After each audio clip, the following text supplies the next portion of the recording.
by AT&T Uverse TV. The following is a presentation of Fox Sports. We are Fox Sports. We are Southwest.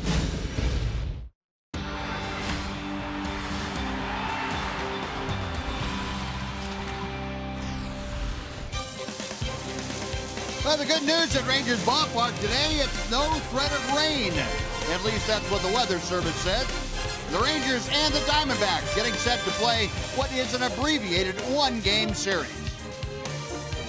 And welcome in, everyone, along with Tom Greaves, Steve Busby. Glad you could join us. And last night was kind of a mess out here, to say the least. If you're with us, you saw the tarp blowing every which way. But it was still, for the Rangers, great to get home and get some shut-eye in their own beds for a change. And if it seems like they have not played many home games, you're right, the fewest in the American League. Well, they played the fewest games, Buzz, and they've got the best percentage winning at home. They're 15-7 at home. Most people look at our ballpark as an offensive ballpark, and it is for the Rangers. They hit the ball extremely well here. They've scored over 5 runs a game. But in addition to that, they pitched well here, which shows it's not just an offensive ballpark. It's a ballpark that works as a home field advantage to the Rangers.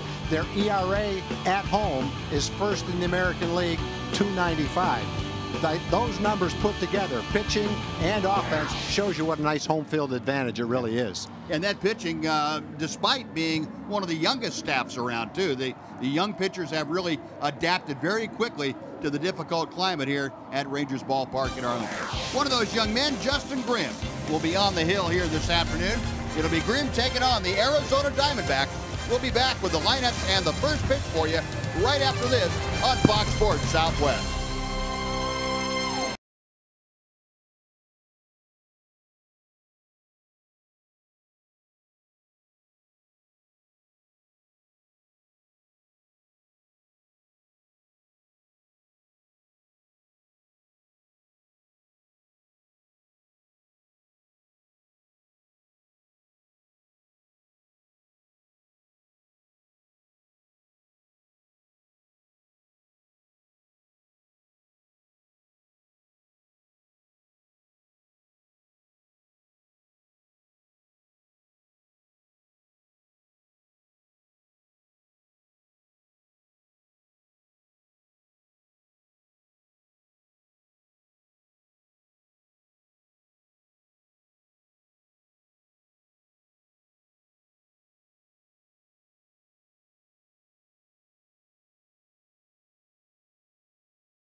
Fox Sports Southwest is brought to you by Ford. Take the EcoBoost Challenge at your Texas Ford dealer. Ford is the best in Texas. And by AT&T Uverse TV. Check availability at 1-800-PIC-ATT. Rethink possible. You know, the sun trying to peek through the low clouds here this afternoon. And Justin Grimm and the Rangers getting set to take on the Arizona Diamondbacks. Let's head down to the field now, where Emily Jones is standing by. Emily? Well, Buzz, as you well know, this week has been anything but normal for these Texas Rangers. You had the 13-inning affair in Seattle on Sunday night, followed by that overnight trip, of course, to Arizona. Then you play the scheduled doubleheader on Monday, followed by the day off here. Then you're supposed to take on the same team in these Arizona Diamondbacks in a 2-game set here at home. Game 1 gets rained out, and now here you are playing a day game on Thursday. It's just a very strange scenario for the players involved, but all part of the way baseball go, I guess.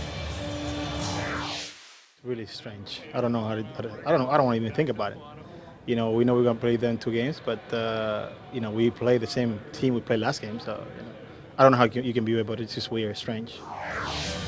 So Adrian Beltre summing it up, it's just strange, and it's only going to get even more strange for this Rangers team because they play a night game tomorrow, followed by 2 day games over the weekend against the Kansas City Royals. So I guess just a strange occurrence, or a strange set of circumstances, I should say, within the schedule falling on these Rangers right now. But you know, I know baseball players are creatures of habit, but also, too, you've got to be pretty adaptable to play this game for an extended period of time, I would think, too, huh? Well, every once in a while, Em, you got to trick your body. You know, you got to show it who's boss, and just don't let it get in any kind of a set pattern. Otherwise, they'll up and quit on you if you're not careful. Yeah, Ron Washington has his ball club ready to go. And Justin Grimm taking the mound out here this afternoon. A very warm and muggy afternoon. A lot of clouds, a very stiff south breeze blowing in from right field here at Rangers Ballpark. Nice crowd on hand here this afternoon. And let's take a look at the Arizona Diamondbacks lineup.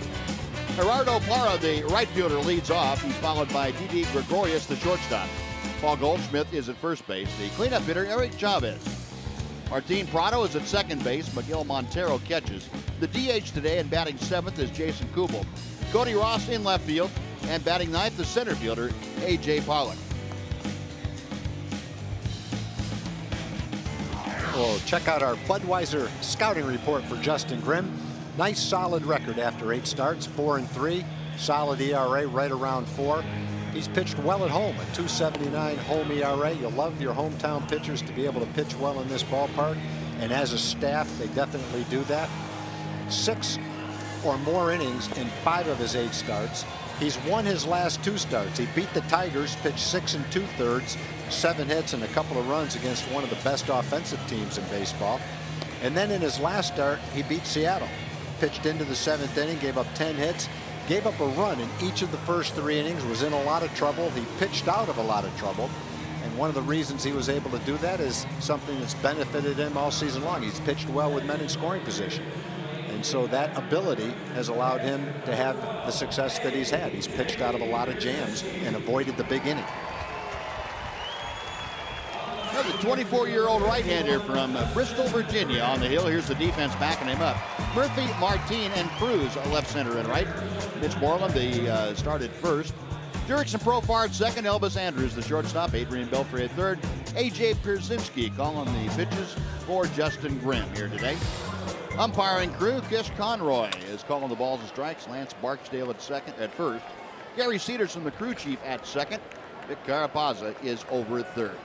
So ready to get underway here. Game number 53 of the season for the Rangers. They come in at 30 and 32 and 20. And the first pitch is lined off the glove of Moreland into right field, a base hit. Oh, Gerardo Parra, as they did against Yu Darvish the other day, going up there whacking at the first strike they saw. And Parra on with a base hit. Yeah, Parra did the same thing to you. And maybe the recommendation here to Gregorius would be don't throw him a fastball near the middle of the plate to hit right now in the first pitch, because he's going to be swinging too. Against Darvish, 2 pitches into the game, they'd had 2 ropes. They already scored a run. Reminder that the Ranger defense was brought to you by Echo this afternoon. Gregorius showing bunt, and he takes a bit low for ball 1. Didi Gregorius, a .324 hitter. One of the 2 very important rookies in the starting lineup today for the Diamondbacks. 4 home runs, 11 driven in. And as you see, Gregorius the highest average among National League rookies. High in the air to pretty deep right center field, but this one playable for Nelly Cruz. Back in front of the track, puts it away. Back to first goes Parra. That is out number 1. And today, that breeze blowing in from right field, anything up in the air to right, you need to keep your eye on. I have a feeling there's going to be a jet stream. That ball was probably a little too high, but there's going to be a jet stream blowing out toward that home run porch in right field here today. And the flags in the forecast is for the wind to pick up in velocity as the game goes on. It's about 20 to 23 or 4 miles an hour right now. Supposed to pick up with gusts up to 35, if not exceeding that. Here's Paul Goldschmidt. And the big first baseman takes a strike. Snap throw to first, Parra back. A.J. Przinsky cutting one loose down there to first base and made Parra dive back to the bag. Goldschmidt having a great year, 324, 12 home runs, 40 driven in. It's a guy that the Diamondbacks identified as really a keystone for them. He drives this one to right. But right at Nelly Cruz, a kind of a sinking line drive. That is out number 2. Oh, well hit ball. Fortunately, it was right at Nelly. Gregorius got underneath his a little bit. Goldschmidt hit his solidly. Didn't get his up in the air.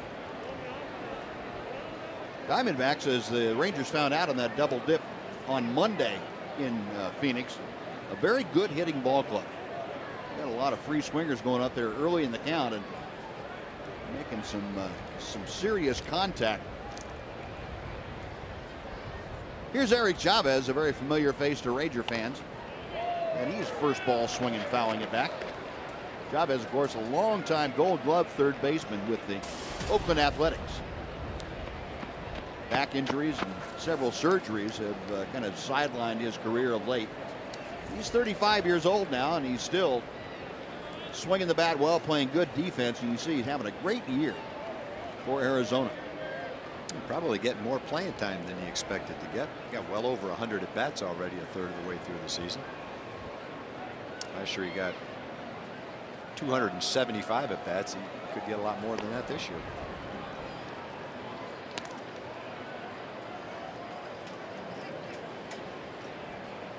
Diamondbacks have had a very good month of May, you can see.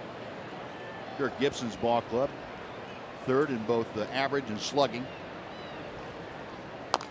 And a chopper foul toward the Ranger dugout. It's 0-2 now to Chavez. Overall, the Diamondbacks fourth in the National League. He must have gotten hurt. With a 259 average. Yeah, he needs a new bat. No, he's done. He did something. Huh. Took a swing and just walked right off the field and down into the clubhouse. I don't think I've ever seen that happen before. One thing for sure, he knew he did it. Yep. Whether it was a rib cage or something on his hand. He was fooled a little bit by an off-speed pitch and he had to reach for it. See if we can see anything unusual in the swing. There's a rib cage. There's his side. Pulled it his side. He's probably done it before. Knew exactly what had happened and knew it was not going to get any better. Right rib cage. That's that oblique muscle, isn't it, Tom? Yeah. And generally, that's about a month. Wow. And there's not much you can do about it. So Cliff Pennington is going to come out and how about this at bat? May be the first. Yeah. Good luck with that. 0-2. Sitting there chewing gum, talking to his friends, and hey, you're hitting. Well, the one thing in this kind of an at bat, unless you if you strike out, not your at bat, so you might as well swing hard. When you put it in play, it is your at bat. This might be the only time that Cliff Pennington is a cleanup since maybe high school. But Pennington will be in the ball game now. Defensively, he'll probably play second base with Martin Prado moving over to third. We'll have to wait until the Diamondbacks take that out to the field. You see the numbers on Pennington: 203 with a home run and 10 RBI. And Grimm will again drive Prado back. So we'll give you an update on Eric Chavez if we get it from downstairs, but it sure looked like, for all intents and purposes, that oblique muscle on the right side. Prado a good lead at first. He's staying put, a pitch out and no action there. Now, one thing for Parra, as far as stealing bases go, he's only 4 for 11. He's been thrown out 7 times. As a team, they've stolen 16 bases and been thrown out 16 times. And when you're at that percentage, you're really not gaining anything by stealing a base as many times as they've been thrown out. There goes Prado. The pitch is inside. The throw is late. And in with a stolen base, Martin Prado. He picked the right pitch. That was an off-speed delivery from Justin Grimm, and Pierzynski got rid of it in a hurry. But Prado just too big a jump.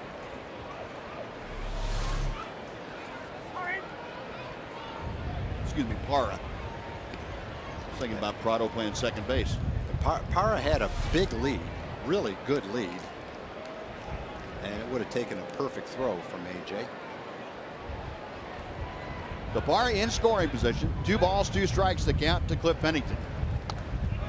Check swing. The ball out in front of home plate while the appeal was being made down to third base, and Vic Carapazza said no swing. So the wild pitch gets Parra all the way down to third. He's there with 2 outs and a full count now on Cliff Pennington.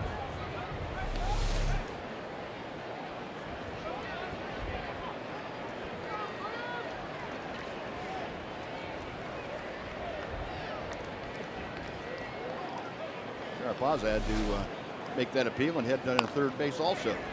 Next pitch to Pennington, chop foul. We'll try it again at 3-2. He fooled him with a changeup, 3-2 changeup, but he just barely got a piece of it right off the end of the bat.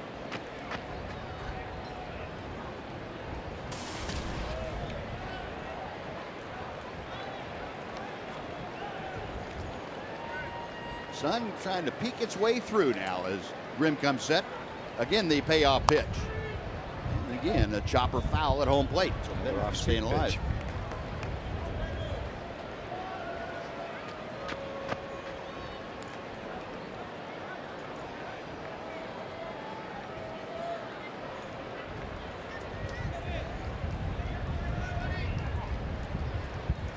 Grimm from the stretch. Hook towards short. Backhanded by Elvis. Fires, gets it. Oh, no damage done. Arizona gets a hit. They strand a runner. Half an inning in the books. Diamondbacks nothing. Rangers coming up.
Now the Rangers come to bat in the bottom of the first inning. And today's Rangers starting lineup delivered by Fred Loya Insurance. Elvis Andrus leads off. David Murphy is in left field batting second. The DH is Lance Berkman. Adrian Beltre plays third, bats cleanup. Nelson Cruz in right field. Mitch Moreland bats sixth. He's the first baseman. AJ Pierzynski catching. Batting eighth, playing second. Jurickson Profar, and the number 9 hitter is the center fielder, Leonis Martinez. And the scouting report for Brandon McCarthy got off to a terrible start. but his overall numbers are starting to even out. After 10 starts, he's got a 4.36 ERA, 1 earned run in his last 24 innings. He's pitched great in his last 3 ball games. Included was a shutout. 185 opponents average in his last 3 starts to go along with that 1 earned run, and only 1 extra base hit. A terrible start. 0-3 with a 6.75 ERA in his first 7 starts. But significantly better, obviously, since then. And the 6'7" Brandon McCarthy deals ball 1 inside to Elvis Andrus. McCarthy, a 29-year-old, born in California, Southern California, but grew up in Colorado. And ball 2 is high. McCarthy spending a couple of years in a Ranger uniform, pitched frequently in this ballpark. He was with the Rangers in 07, 08, and 09.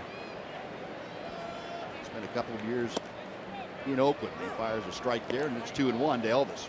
Elvis at 271. He's had some problems in his career against Brandon McCarthy, just 3 for 18. 2-1 pitch.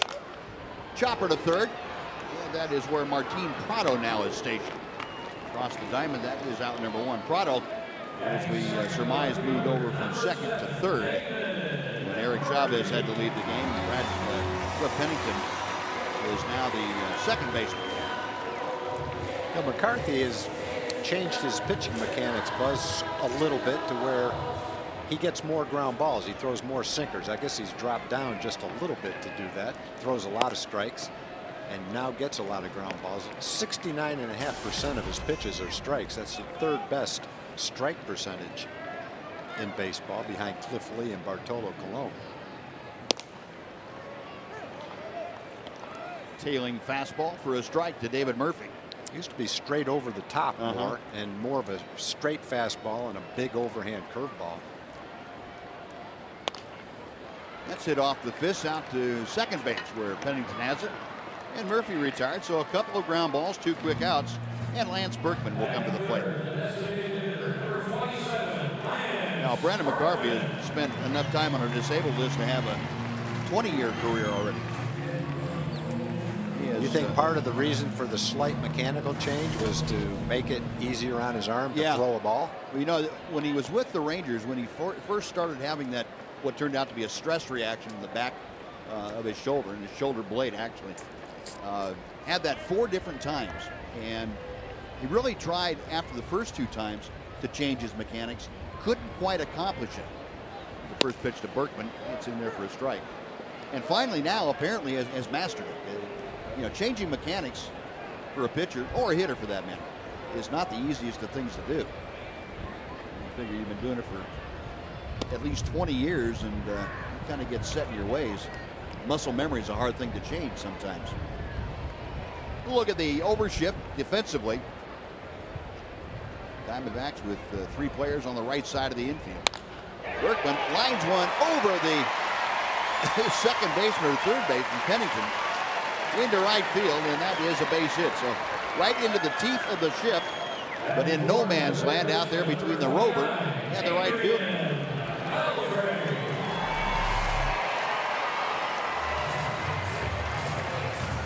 He's got a pitch, looked like maybe a cutter on the inside part of the plate, and ripped it well into right field.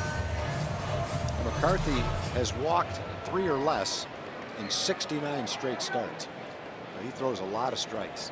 Diamondbacks as a team throw a lot of first pitch strikes. And McCarthy's right there with him. And the first pitch to Adrian spins him around a bit. It's ball 1. Beltre at 288.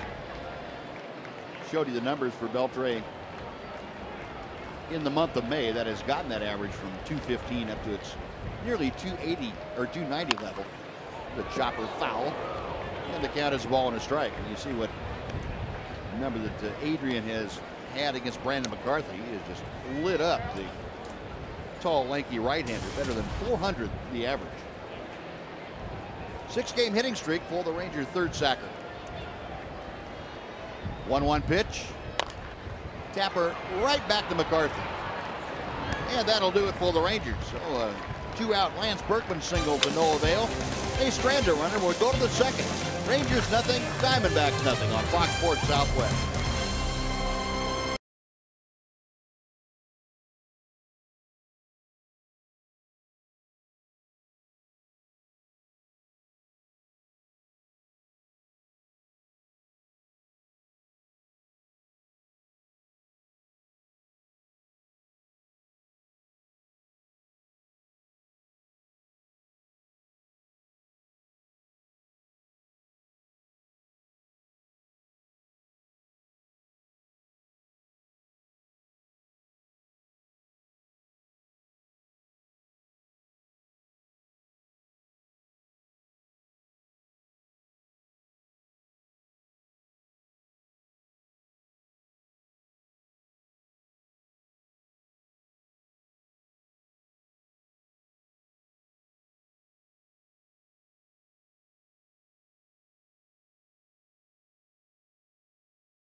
in Jim Knox. Jim? I appreciate it, Buzz. Nice Ranger crowd out here on a Thursday afternoon, having a good time at Community Corner this afternoon. We're talking about the Texas Rangers Baseball Foundation are proud to support the Miracle League.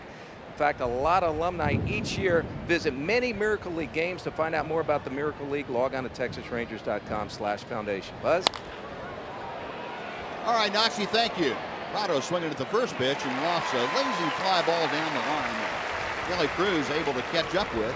No, one pitch, one away here in the second inning for Justin Grimm. Well, Buzz, we're talking about the Arizona pitchers throw a lot of first pitch strikes. The Arizona hitters swing a lot of first pitch strikes too. Well, they have enough batting practice, I guess, during spring training against their own pitchers. They figure, hey, you're throwing strikes early, I'm going to swing early. Yeah. Got no problem with it. You go up there and see a good pitch to hit. Why wait for it? You might not see another one. Exactly. Well, and you talk about that a lot, Tom, about seeing a pitch early in the count that you may take or swing through, and chances of getting another cookie like that are not as good. I think most people feel that in most at bats you'll get a good pitch to hit. Right. Maybe a hanging breaking ball, maybe a fastball. Some at bats you may get more than one, but generally you're going to get one good pitch to hit. I think a lot of hitters feel that if you're going to get one good pitch in an at bat, don't let it go by if you see a good one. Especially after you've hit once and you've seen, let's say you've seen the pitcher's fastball a couple times, you've seen his breaking ball, you go up there the second, third, and fourth times. It's not like you have to see it or get used to it or time it, whatever you might want to call it. First time through the lineup, some hitters feel more comfortable looking at a couple of pitches. 1-1 pitch to Montero, and he went around. It's a ball and 2 strikes. Montero off to a tough start this year. The catcher for the Diamondbacks, a career .275 hitter, hitting just a .190. 3 home runs, 15 driven in. And he chops that one foul behind home plate. It remains 1-2.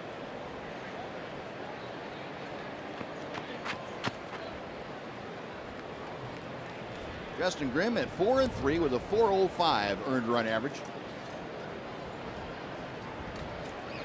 Right-hander kicks and deals. Got him swinging. Good fastball away from Montero. And that is the first strikeout for the Ranger right-hander. It came after a slow curveball that Montero looked like he had a pretty good swing at.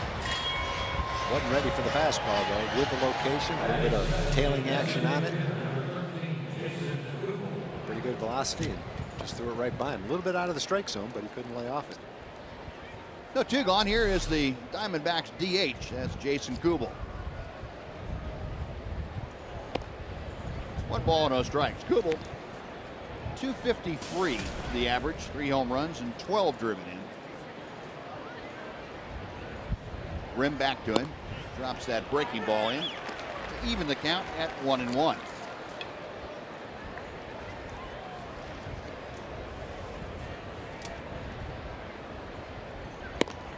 Two and 1 now. Kubel sits safely in 5 of his last 6 ball games. See that average in the mid 250s. High in the air to center field. That's going to push Leonys Martin back a bit over to his right. Settles underneath it. That is it for the Diamondbacks. 3 up and 3 down. 6 straight sent down by Justin Grimm. On to the bottom of the second, scoreless in Arlington.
Hopefully that'll move over the park and get some sunshine going. Let's take a look at today's AT&T Twitter poll. We're going to ask you today your opinion for who the player of the month is for the month of May for the Rangers. Is it Adrian Beltre? Is it Mitch Moreland? Or Derek Holland? Go on to Twitter and give us the hashtag with your favorite player. Drive to center. It's over the head of Pollock, going all the way to the wall.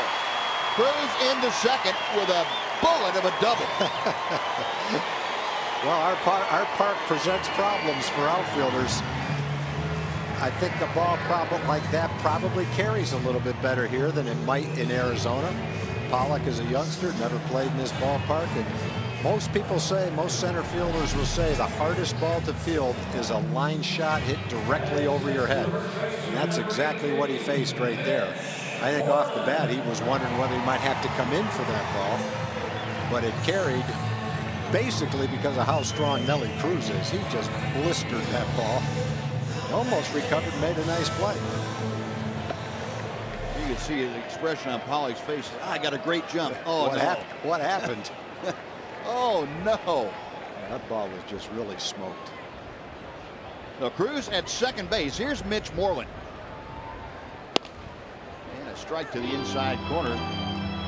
Mitch down in the hole now at 0-1. Moreland at 287 for the year, 10 home runs, 28 driven in. He has enjoyed hitting against McCarthy. 6 out of 15 with a couple of home runs against the rangy right-hander. 0-1 pitch. Sky to left field. Barely deep. Ross going back. He's going to set himself to throw. Cruz tagging, but he'll have to stay there as Ross gets the ball back in quickly. So Moreland can't advance Cruz. And he's still at second with 1 out for A.J. Pierzynski. Go back to that Twitter poll just so folks know when you go to Twitter, if you pick Adrian Beltre, it's hashtag FS Beltre. Hashtag FS Moreland if it's Mitch, or hashtag FS Holland if it is Derek for you. And on Twitter, we'll give you the updated scores for those folks later on in the ballgame. Check swing, the off-speed pitch is over for strike 1. AJ at 274. 4 home runs, 14 driven in, facing a former battery mate in Brandon McCarthy. And McCarthy, a little inside move, and Nelly was getting into his secondary lead. Fortunately, nobody was busting in behind Cruz. They would have had him picked off. But Gregorius stationed right where he is positioned right now. He just stayed right there.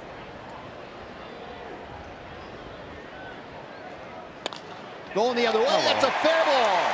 Down the left field line. Cruz around third will score. Pierzynski into second base, and RBI double. The Rangers lead 1-0. AJ is going to swing a lot of pitches and make a lot of contact. The second ball he's hitting a week just like that. Pitch tailing away, probably a little bit out of the strike zone. Just went with it. Slapped it down the line. Gets a double, picks up a run. Almost like the hit that Cliff Pennington had right-handed down the first base line to win the game against the Rangers the other day. That pitch is about 6 inches to 8 inches outside, not even close. And he just does a very nice job of looking at that hole and driving it that way. And I'm not saying he did that on purpose, but that's about all you could do with that pitch as far outside as it was. Yeah, if you're going to swing at it, you're right. Now here's Jurickson Profar, and he takes the first pitch for strike 1.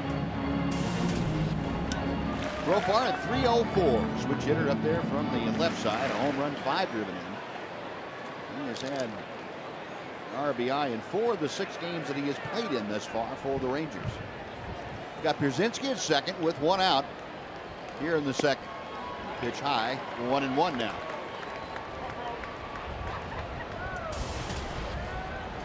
Profar, a 5-game hitting streak. Hit safely in every game that he's played in except the first one. And that one he had a couple of RBI. McCarthy's 1-1 pitch. And he's falling behind now, 2 balls and a strike.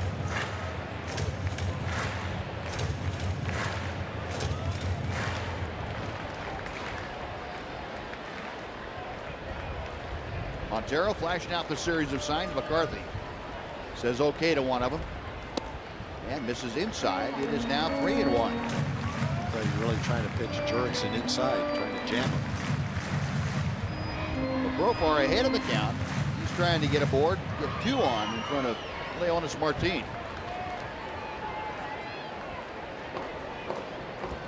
Pierzynski, the lead from second at the bottom of your screen. A broken bat, little pop-up, and McCarthy's going to have to get there to catch. He does, because he was the only one that was close to it. Boy, that bat just got sawed off and in some shallow right field. He was pounding him in. Looked like he was trying to cut his fastball a little bit. And he didn't stop when he got to a 3-1 count with first base open. He was going to keep it in there even if he ended up walking Jurickson. And on the 3-1 pitch, Jurickson took this pitch when the count was 2-1. 3-1, he took a whack at it. Cut fastball. Did the rest to his bat. He's not left holding very much with that one. No, that's not very far above the knuckles. So 2 outs now. Leonys Martin will be the hitter. McCarthy a check of Pierzynski. The breaking ball is low and inside. 1 ball, no strikes. Leonys, remember, had an 8-game hitting streak. That was snapped the other day in Arizona. Since then, he's 0 for 6. 272 the average. Half a dozen RBI. Up the middle, into center field, a base hit. Pierzynski being waved around third will score without a throw. And a big 2-out RBI single by Martin. The Rangers jump on top 2-0. I love those 2-out base hits. Nice soft double by Pierzynski right down the left field line. Just stroked it down there, and then Martin just stroked one up the middle. Looked like he might have hit a little bit off the end of the bat, but he found a hole by the shortstop into center field. It's a curveball. Just past the outstretched reaches of Gregorius, who, based on the short sample that we've seen, looks like a terrific shortstop. Couldn't quite get to that one.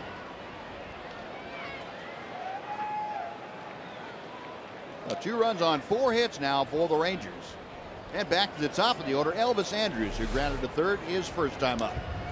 We'll see if Leonys set sail. And there was a time when Brandon McCarthy was very easy to run on. When, as Tom told me, when he came straight over the top, he had a big, long delivery. But in the last few years, he's been able to shorten that delivery up a bit and do a better job of preventing large jumps from good base runners.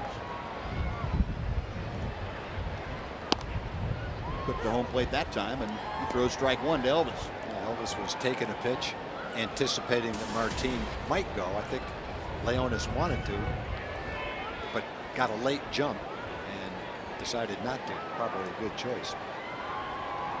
McCarthy set. A little slide step that time, hits the outside corner. Elvis not very thrilled with that call by home plate umpire Chris Conroy. It's no balls and 2 strikes. Not sure where that pitch was from up here. It looked like it was outside, but we're not quite as close as Chris Conroy. Like number 1 was inside. Number 2 actually caught the outside corner. Shows you how hard it is to umpire from up here. 0-2 pitch.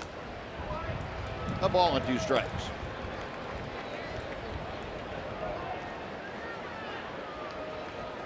Elvis, go back to the end of April. He was hitting 194.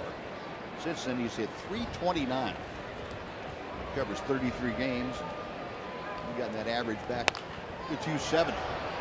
It's fouled away to the right into the second deck. It's still a ball and 2 strikes. The Rangers in this inning have grouped 3 hits together. One of them a very big 2-out single for Leonys Martin, driving in A.J. Pierzynski. Pierzynski had the RBI double with 1 out to drive home Cruz. McCarthy again stepping off quickly this time, giving Leonys something different to look at first base.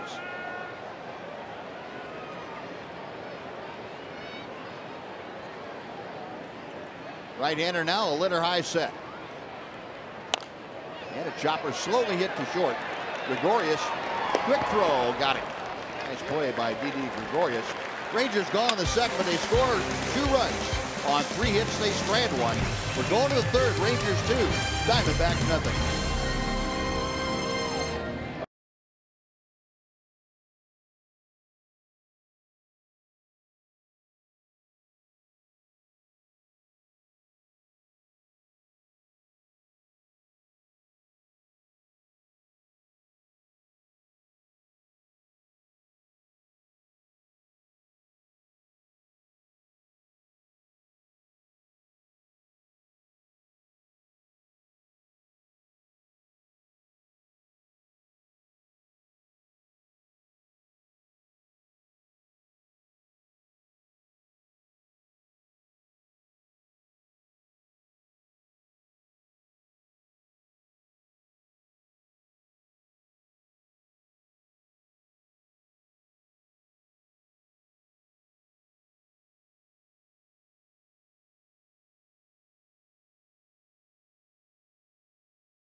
Years with new low yearly prices. Watch every out-of-market game live on over 350 supported mobile and connected devices in HD quality with MLB.TV Premium. Visit MLB.TV today. It's MLB.TV. It's baseball everywhere. Cody Ross leading off the Diamondbacks' third inning. The Ross, Pollock, and then back to the top of the order for Parra. Justin Grimm with a 2-run lead. Working out there, misses outside the breaking ball, and that makes it 1-1. Ross, a .277 hitter. Now, Ross is 32 years old, still in fine shape, but he was an attractive free agent, not one of the high-priced ones. Another bat bites the dust. Elvis, a long throw, plenty of time to get there on Ross for out number 1. I thought the throw was going to be a little bit high. Ross was an attractive free agent, signed with the Diamondbacks. Had a good year last year for the Red Sox. I think it might surprise people. 22 home runs and knocked in 81 runs last year. Good player. He and Jason Kubel switching off for the most part early in left field. So 1 out. A.J. Pollock, the young center fielder, will step in. Pollock hitting in the number 9 slot. Another one of those outstanding Arizona rookies. Takes a strike from another pretty good rookie. That's Justin Grimm. Yeah, Pollock's been hot. 12 for his last 25 to get his average up to the 273 where it is right now. A lot of doubles for Pollock. Skies this one to right field. That's going to push Cruz back going toward the corner. Now Nelly has to stop as the wind. It looks simple, but it's not. That all over the place. All I have to do is watch Nelly tracking that to know it's not simple. You can see him saying it went up. He thought it was going to carry, and then as it came down, it came back toward the infield and toward right field a little bit. We still haven't had one of those line drives, kind of a high line drive that normally is affected the most by the jet stream. This just got up there so high, and then that space between where the roof ends and the second deck begins down the right field line, or third deck. That's where the wind really comes in and affects the fly ball about that height. Yeah, and that definitely knocked it down. So 2 gone, back to the top of the order. Gerardo Parra swung at the first pitch he saw and banged one off the glove of Mitch Moreland for a single. He's been the only base runner thus far against Justin Grimm in this game. 1-0 pitch. Good breaking ball to even the count. And a ball and a strike.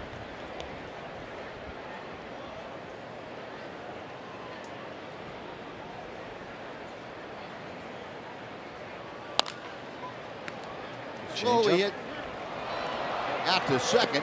Parra Parra is thrown out by Profar by just a whisker. So 3 up, 3 down, 9 straight sent down by Justin Grimm and his teammates. 2-0 Rangers after 2.5. Let's send it over to Dana Larson.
Likes that. Son beating down on him, watching a little baseball with Dad.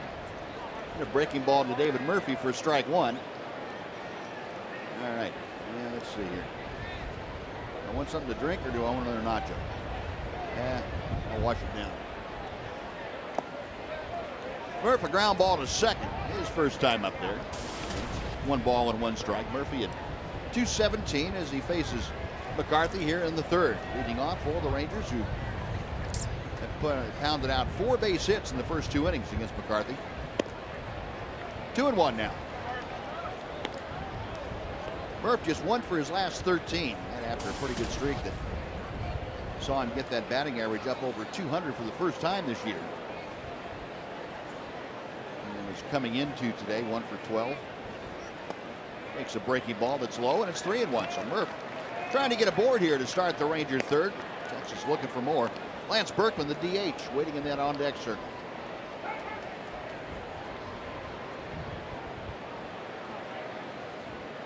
3-1 pitch. Up the middle into center field, a base hit. Logan Murphy stroking that right back through the box. And Murphy aboard. 5 hits now for the Rangers. 1 on, nobody out. Lance Berkman coming up.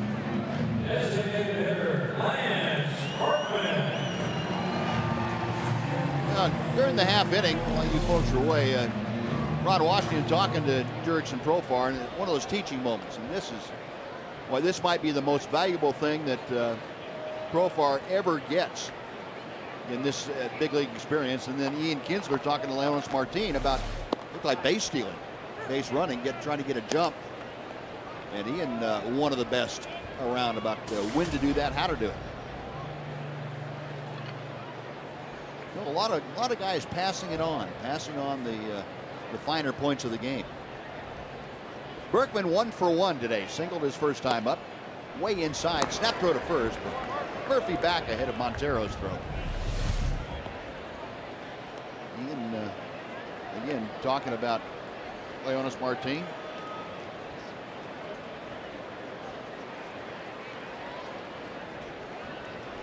You'd like to be a fly on the wall in that conversation. Pick up some information that you pass on. Bat Boy got a great break on the wrapper out there and picked it up in between pitches. Brandon McCarthy's ready to throw the pitch. That would have been something. Pitch to the hitter and the Bat Boy halfway out to the pitcher's mound.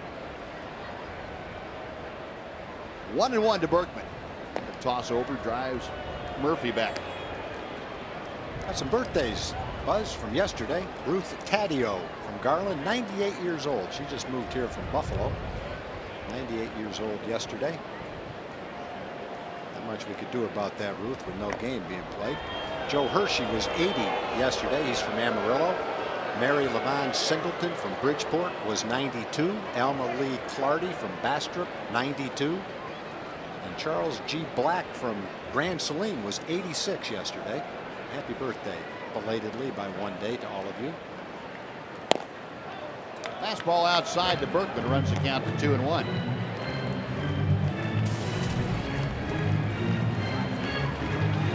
Lance tailed off a bit the last 8 ball games, as you see. He's gotten that average back up over 290 now. He's got Murphy at first. 2-1 the count with nobody out. Fastball fouled straight back. 2 balls and 2 strikes. We got some birthdays today. Sis Telford from Texarkana, 93. Catherine Hadley from Vernon is 85. Curtis LeBeau, World War II veteran from San Angelo, is 92. And Carol Kramer from Nacogdoches, 85 today. Happy birthday today to all of you. Berkman hits one high in the air into deep left field. Going back is Ross, right at the wall, and he makes the catch. I was looking down around the tarp thinking that ball was going to go foul. I was too. About 300 feet away, and it's carried all the way to the foul pole down the left field line. Holy cow. Something to keep an eye on as the game goes. Ross had it pretty well judged the entire way. He went back. And, man, that thing almost got to the wall. Yeah. From here, it didn't look like that's where it was going to end up, but a lot different down on the field. So 1 out. Here's Adrian Beltre with Murphy still at first. Ball 1 is high. Beltre hit a high chopper back to McCarthy to end the first inning. 0 for 1 today. That average is 288.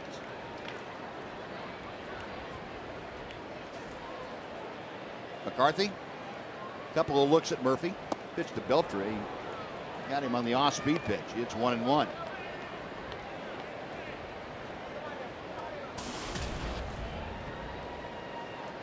Adrian, over the last 24 ball games, you can see that running back all the way to the 3rd of May when he was hitting 215. Been a 366 hitter. And McCarthy, a throw over to first to get Murphy diving back to the bag.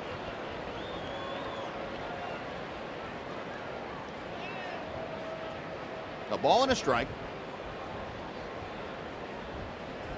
Beltre stepping in with that 6-game hitting streak coming into this game here today.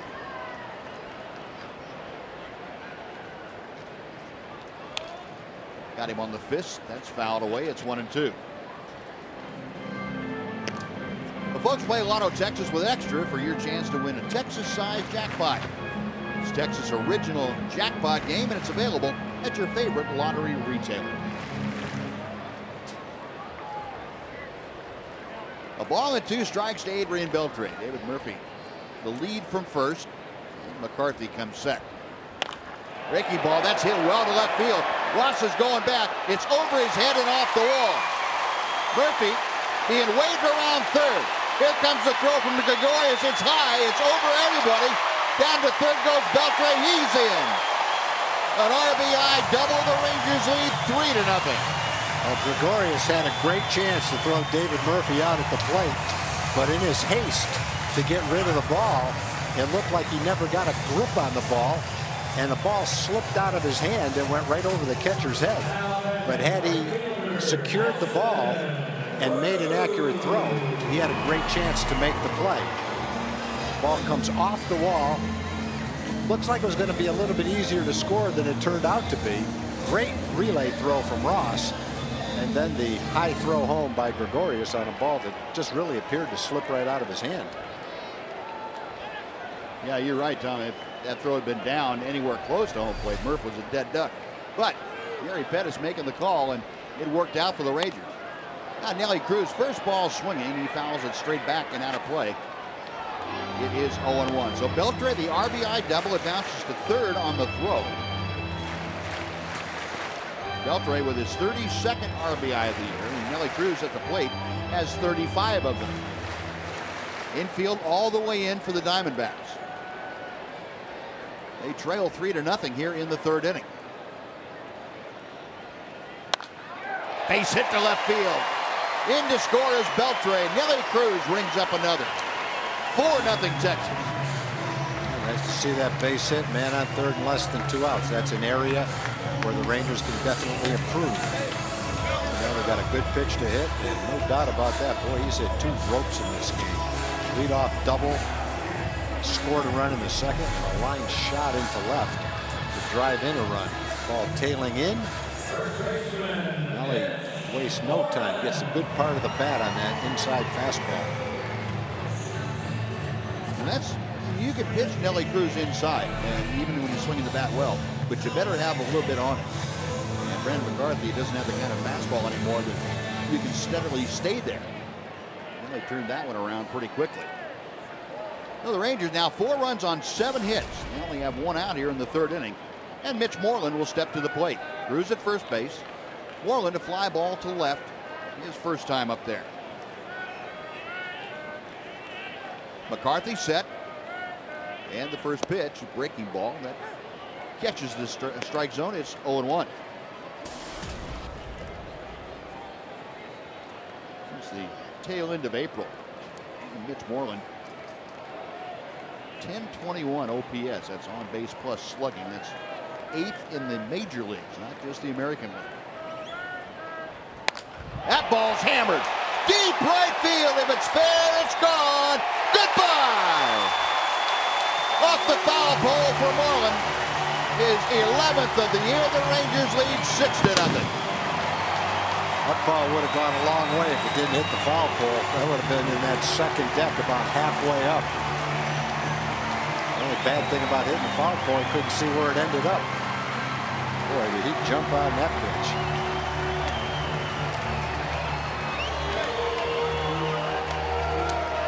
We talked about Brandon McCarthy. In his last 3 games, he's given up 1 earned run. 7-inning, 8-inning, and 9-inning ball game. 24 innings, 1 earned run. The Rangers have pounced on him for 6 of them so far in this game.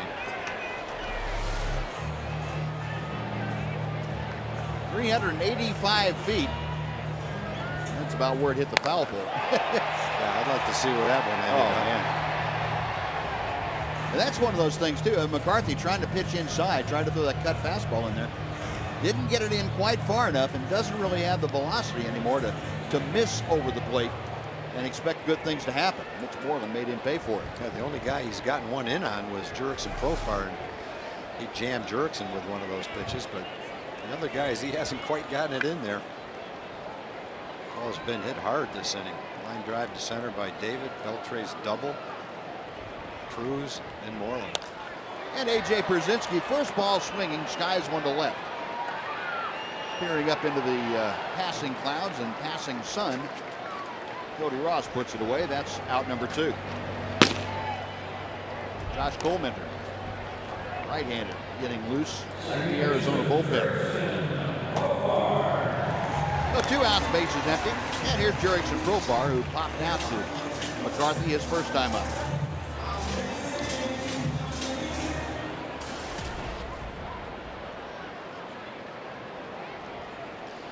Profar hitting out of that wide open stance. McCarthy's first pitch to him. Hits the inside corner with a fastball. It's 0-1.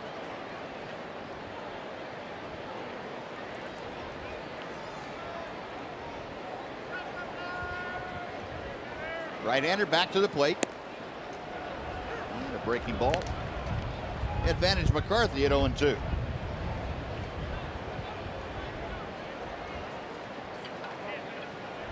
Profar appearing in his 16th big league game over the last couple of years.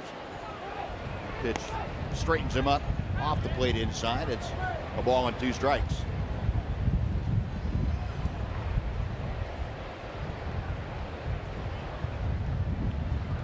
Wants the backdoor slider. Didn't quite get it there. It's outside. 2-2. Or I guess in his case, the backdoor cutter. McCarthy really doesn't throw a slider as such.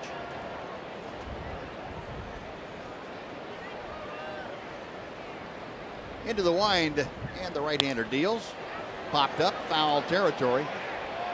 Wind pushing it over right at the railing. Prado has to brace himself.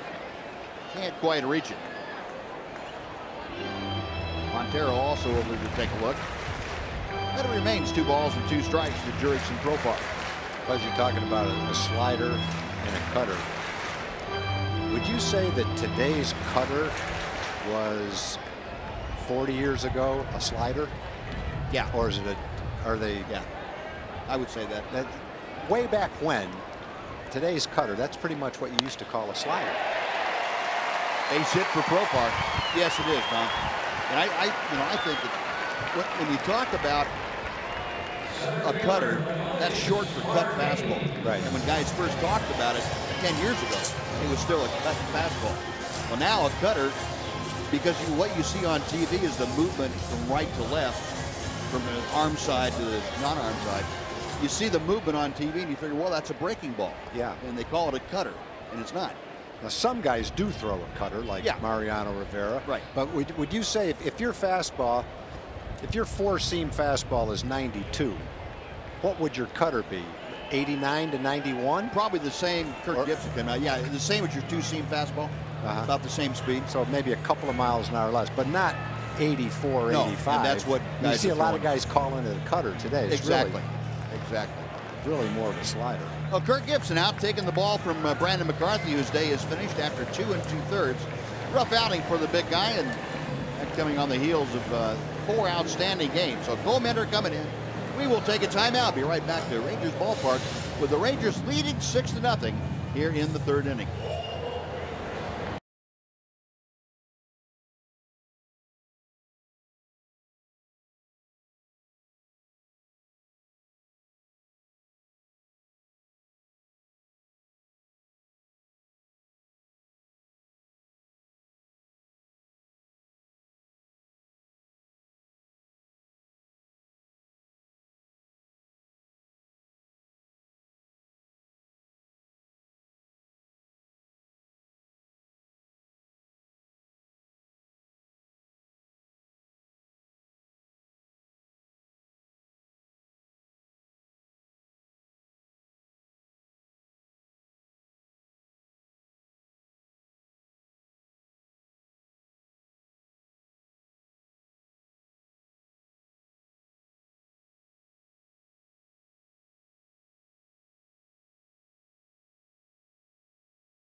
Take the EcoBoost Challenge at your Texas Ford dealer.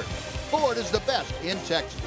And by Jack in the Box, where the Chipotle Chicken Club Combo is back.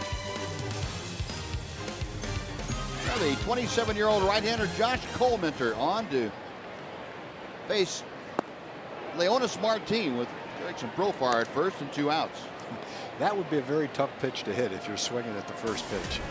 Straight over the top, a little unorthodox delivery. And not sure whether a splitter or a changeup, but if you can hit that pitch, boy, you got some pretty good hand-eye coordination. First time you see it anyway like that. Getting closer. Throw him another one. Yeah. That's pulled foul. It's 0-2. Good numbers for Josh Coleminter. 14th game, 2.63 ERA. Almost a strikeout per inning. Keeps the ball in the ballpark. Talked about their bullpen. 7 relievers, all having solid years. 0-2 pitch to Martin. just off the outside corner. Leonis, an RBI single in the second inning, drove in the second Ranger run of the afternoon, almost 300 in his last 32 games. Call strike 3. Bowmender straight over the top, and he hit the inside corner, and that'll do it for the Rangers. But they put 4 more on the board on 5 hits. The big one, the blast by Mitch Moreland off the foul pole. We're going to the 4th. Rangers 6, Diamondbacks nothing on Fox Sports Southwest.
On the Border for dinner every Tuesday night through August the 13th.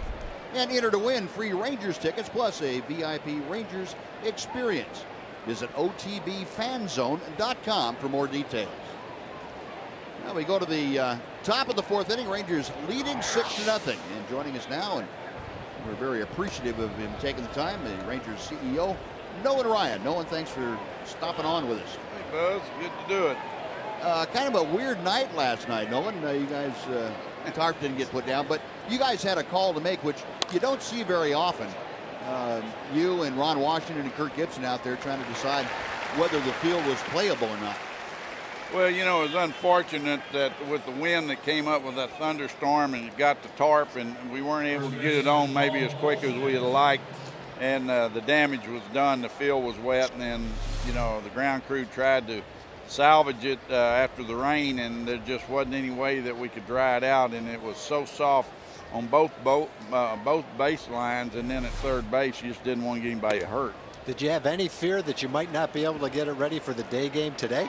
No, Dennis said he would stay all night and get it done, and he assured us, and you know, with his history and his ability, we knew that wouldn't happen. And so that ground crew worked a long time last night, and they replaced a lot of that. They dug it out and replaced it with new soil and the whole deal. Wow. So to have this field in the playing condition that it's in today, it was a real commitment on their part. Well, you know, in the minor leagues, Nolan, as you well know, on that kind of a night, everyone in the front office would have been out there working.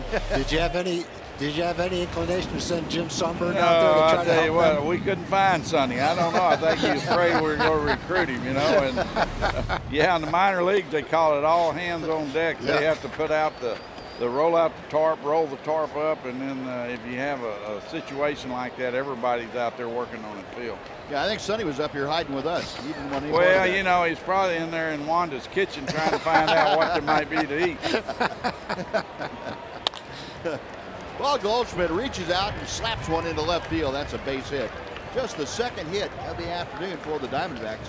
against Justin Grimm. You know, Nolan, every time we watch Justin Grimm and Nick Tepesh pitch, we watch their progress. What have you seen from their first start to their 8th or 9th start? Well, you know, their confidence level is elevated. Their comfort level on the mound, and they know they can pitch in this league, and I think it is showing in the way they've gone about their work. And you know, I just marvel at these two guys because they don't act like rookies. They don't act like they're overwhelmed at all. And I tell you what, the job our development people have done with these guys is just they're pitching like they have much more experience than they do on the major league level. 1-0 pitch coming to Pennington. That was on the outside corner.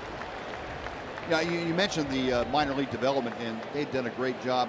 But both these guys also came out of a college program where they saw pretty good competition.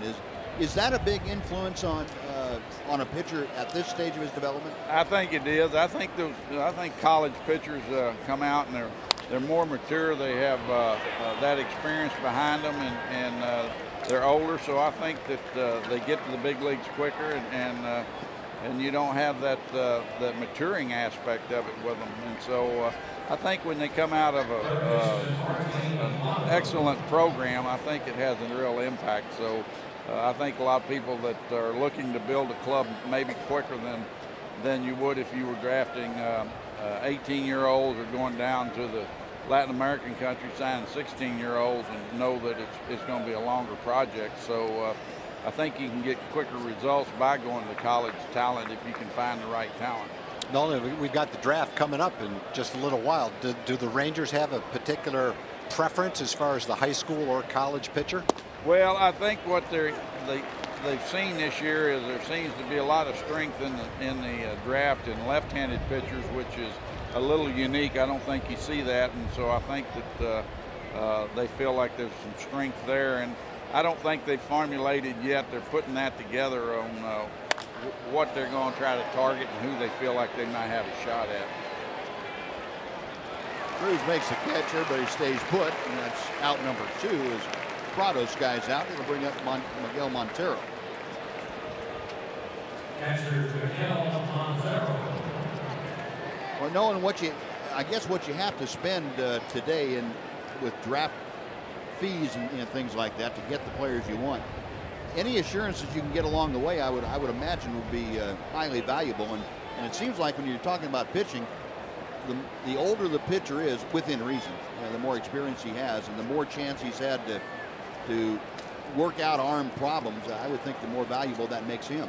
Well, I think that your comfort level increases there, that you have a better feel for what you're getting. And you know what's unusual about the amateur draft is every year there's some guys that are drafted down in the draft, mainly pitchers that surfaced in the big leagues and have big league careers. So you can't discount the fact that somebody might be a 15th round draft choice, mainly as far as pitchers are concerned. Mm-hmm. Ball and a strike to count to Montero. Got 2 on and 2 outs here in the Diamondback 4th inning. You know, talking about that rain out last night, I don't think that rain out, I think it came at a good time for us. You know, we've had a real tough travel schedule the first part of the season. We've been gone on the road more than any other team in Major League Baseball. And I think having 2 back-to-back days and giving these guys a chance just to catch their breath and settle in, I think is going to pay dividends to us. Got him swinging. Well, Buzz and I can agree with that from the old broadcaster's point of view. Old is right. Nolan, thanks for joining us. Sure appreciate it. Yeah. Diamondbacks gone, and they strand a couple on a couple of hits. After 3.5, Rangers 6-0 over Arizona.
6-0 as you head to the bottom of the fourth. And Buzz and Tom, big happenings this Saturday before the game.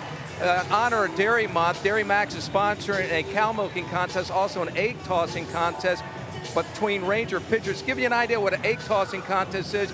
You got to toss it nice and slow. There you go, big guy. Very nice and slow back. And the trick is don't have the egg broken right here, like that. A little fastball right there, guy. That was a good one. All right. This Saturday before the game, Buzz and Tom, here you go. All right.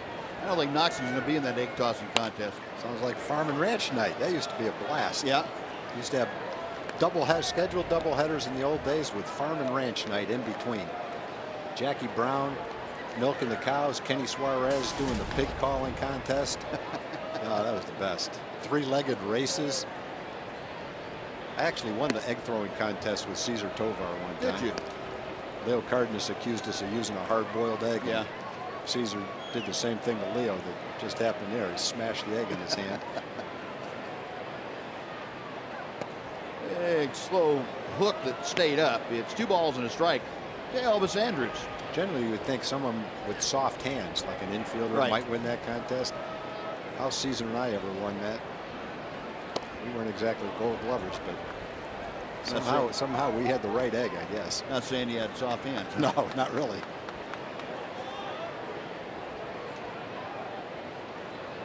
Elvis, a couple of ground balls to the left side today. Both of them give him an offer. Gets this one out of play to the right. And the count remains 2-2. Rangers 6 runs on 9 hits. All the damage done in 2 2/3 innings against Brandon McCarthy. Now Josh Colementor working, and a line drive into the glove of Paul Goldschmidt, who was playing off the line at first.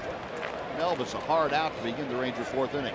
Let's go down to Emily Jones once again. Yeah. Well, guys, also before Saturday's game, it is a very intense competition going over at the Rangers Youth Ballpark as Fox Sports Southwest teams up to take on ESPN Dallas in a game of throwdown wiffle ball. There you see Team Fox Sports Southwest headlined by such athletes as Dana Larson and LaDainian Tomlinson, Mark McLemore, Craig Ludwig. There you see the star-studded team of Fox Sports Southwest. I will be available to pinch hit in a clutch situation if they're looking for speed on the base paths. I'll also be a pinch runner available to Team Fox Sports Southwest. ESPN Dallas counters with a lot of spares that I can't even bring up because I'm trash talking right now. There's the bad guys. Mo Claiborne from the Dallas Cowboys. There you see some of their guys, not near the athleticism we've got on Team Fox Sports Southwest. The great news about this event is that it benefits the Texas Rangers Baseball Foundation. Tom and Buzz, you guys know the great work that the Texas Rangers Baseball Foundation does. So we're going to have some fun rules. I think there's running backwards. There's different. We may do 3-legged races. There's no telling. We'll do anything to raise money for the Texas Rangers Baseball Foundation. I'll be on hand. Maybe you guys will even stop by. How about David Murphy going deep? You got to recruit him. Murph, a long home run, and the Rangers lead 7-0. Looked like Murphy got jammed on that ball. It didn't have the same sound that some of David's home runs have, but that one went far enough. All right, jump for it, but it's about 2 rows back there. Elements might have helped that a little bit. Tough to say. Now that was in the area trajectory-wise where the jet stream typically would help a little bit. You still have the club cover on the bat. That's why it didn't make much sound. Colementor gives up David Murphy's 7th home run of the year. Heading off into the lower home run port. Now Berkman skies to center field, backing up A.J. Pollock. Puts it away. That is out number 2.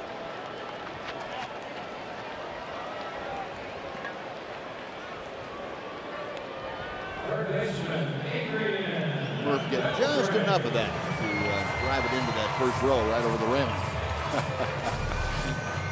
A souvenir for a fan out there. 2 outs. Adrian Beltre now 1 for 2 with an RBI double and a run scored. Steps to the plate. Beltre hitting at an even .290. Cole Minter deals, and the pitch fouled straight back. It is strike one. Adrian drove in his 32nd run of the year with a one-out double in the third inning.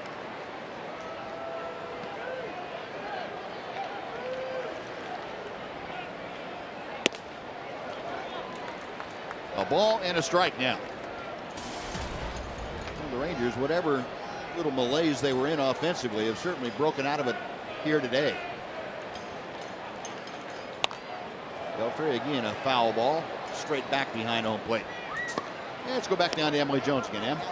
Well, before we were so pleasantly interrupted by David Murphy's home run, just wanted to pass along the details for the wiffle ball throwdown, as I'm calling it, between ESPN Dallas and Fox Sports Southwest. Just log on to TexasRangers.com. Tickets just $10. Again, all proceeds benefit the Texas Rangers Baseball Foundation, noon to 3 at the Youth Ballpark on Saturday, fellas. All right, Em, thanks. That'll be a fun time out there, folks. You can get your tickets and head on out to see some of your favorite celebrities go at it. 2-2 pitch to Beltre. And the count is full. Well, Adrian trying to extend this fourth inning if he gets aboard. Nelson Cruz waits in the on-deck circle, and he is swinging a hot bat here today. Cole Minter with a payoff pitch. Ball four. That is the first walk issued to Ranger hitters today by the Diamondbacks. A 1 on, 2 out. Nelly Cruz has hit a couple of bullets in his 2 at-bats here today. Doubled over Pollock's head in center field, and Pollock came in a couple of steps, thought he had a great line on it, and the ball just kept going. And then last time up, Cruz with the RBI single. And a line shot to left. Check swing, and the pitch is a little bit inside for ball one. The appeal down to first base, and Lance Barksdale said nope, no swing.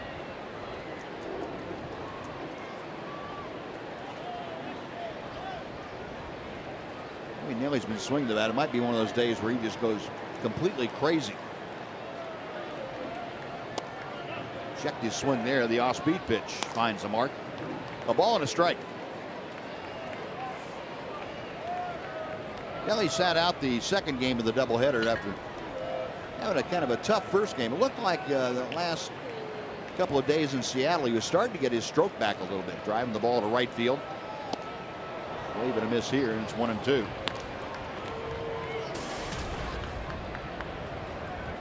Five-game hitting streak. Most of that damage done, though, in the last couple of games at Seattle. Cole Minter ready. Right-hander to the plate. 2-2.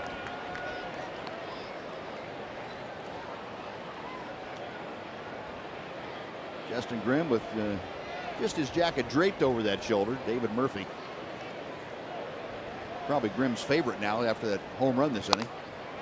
A little nubber down the right side. That goes back into the seats. And we'll try it again at 2-2.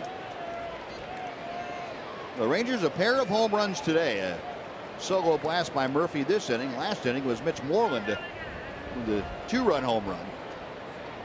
Rangers now with 66 home runs as a team. Got him swinging. Fastball up, and that kind of tied up Nelly Cruz. Side retire, but the Rangers score a run on David Murphy's 7th home run of the year. They strand a runner. We're going to the 5th. It's now the Rangers 7 and the Diamondbacks nothing on Fox Sports Southwest.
sunny afternoon. That's Jennifer Donaldson, Davis Donaldson, and friends at the ball game. I might mention Jennifer Donaldson was the winner of our fantasy football league last year. She put the rest of us to shame. A lot of us think we're pretty good at that game, but now we know who the best is right there, Jennifer Donaldson. Now, you would think Kelly Donaldson would pick some of that up, but at least by osmosis, but apparently that hasn't happened. Evidently, Jennifer doesn't share information at home with Kelly. Oh, okay.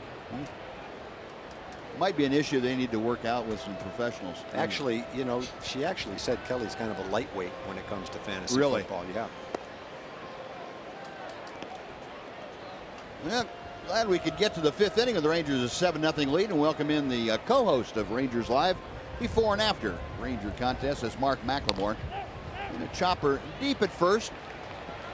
Moreland will take it to the bag himself, and that is out number 1 as Kubel grounds out. Mac, thanks for stopping by as always. Oh, anytime, fellas. Good to see you. It's also good to see some runs scored here. Very good to see some runs scored on our side. Yeah. For us, yes. We also want to let you know how good you look today, too, man. Thank you. I don't feel as good as I look. Oh man. I like your look, you guys. Yeah, well, we were gonna let you know, but Tom said no. Let him go ahead and wear a coat and tie. Yeah. Thanks, fellas. I appreciate it. Always looking out for me. Cody Ross, the hitter. Ross a ground ball to short his first time up. Got to ask before I forget about it. The field condition, and it was a mess last night, as we all saw. But a lot of work done. Adrian Beltre is not having any trouble with it. What kind of an impact might that have? They had to take a lot of dirt out because it was so wet last night, and basically rebuild the entire infield. Is that a tough thing to do? To play on right away? It can be tough, but the grounds where they do such a great job of preparing the field. But you know, when it's those conditions last night, there's nothing you can do other than take all that wet dirt out of there. It wasn't going to dry out in enough time, so they had to do something. Like a play right there, number 1, Beltre would not have been able to even start to go to his left. He probably would have slipped, and then once he planted to throw the ball to first base, he would have slipped again. Right. So having dry dirt is extremely important. And for an infielder, that first step is hugely important. So when you're taking off, it's just a reaction. You're not thinking about it. It's a reaction. So you can't stop and think, well, it's a little soft. I can't go after this ball hard. You just react. So if it's muddy out there, you're going to slip. Yeah. And you start talking about pulled muscles and all kinds of bad things happening. Right. Considering that was about 16, 17 hours ago that all that rain hit, they've done a great job of getting this playable. Tremendous job. I mean, no puddles in the outfield, on the grass, anywhere. You wouldn't know if you just flown in. You would not have known what had happened here last night. Yeah. 2-2 the count to A.J. Pollock.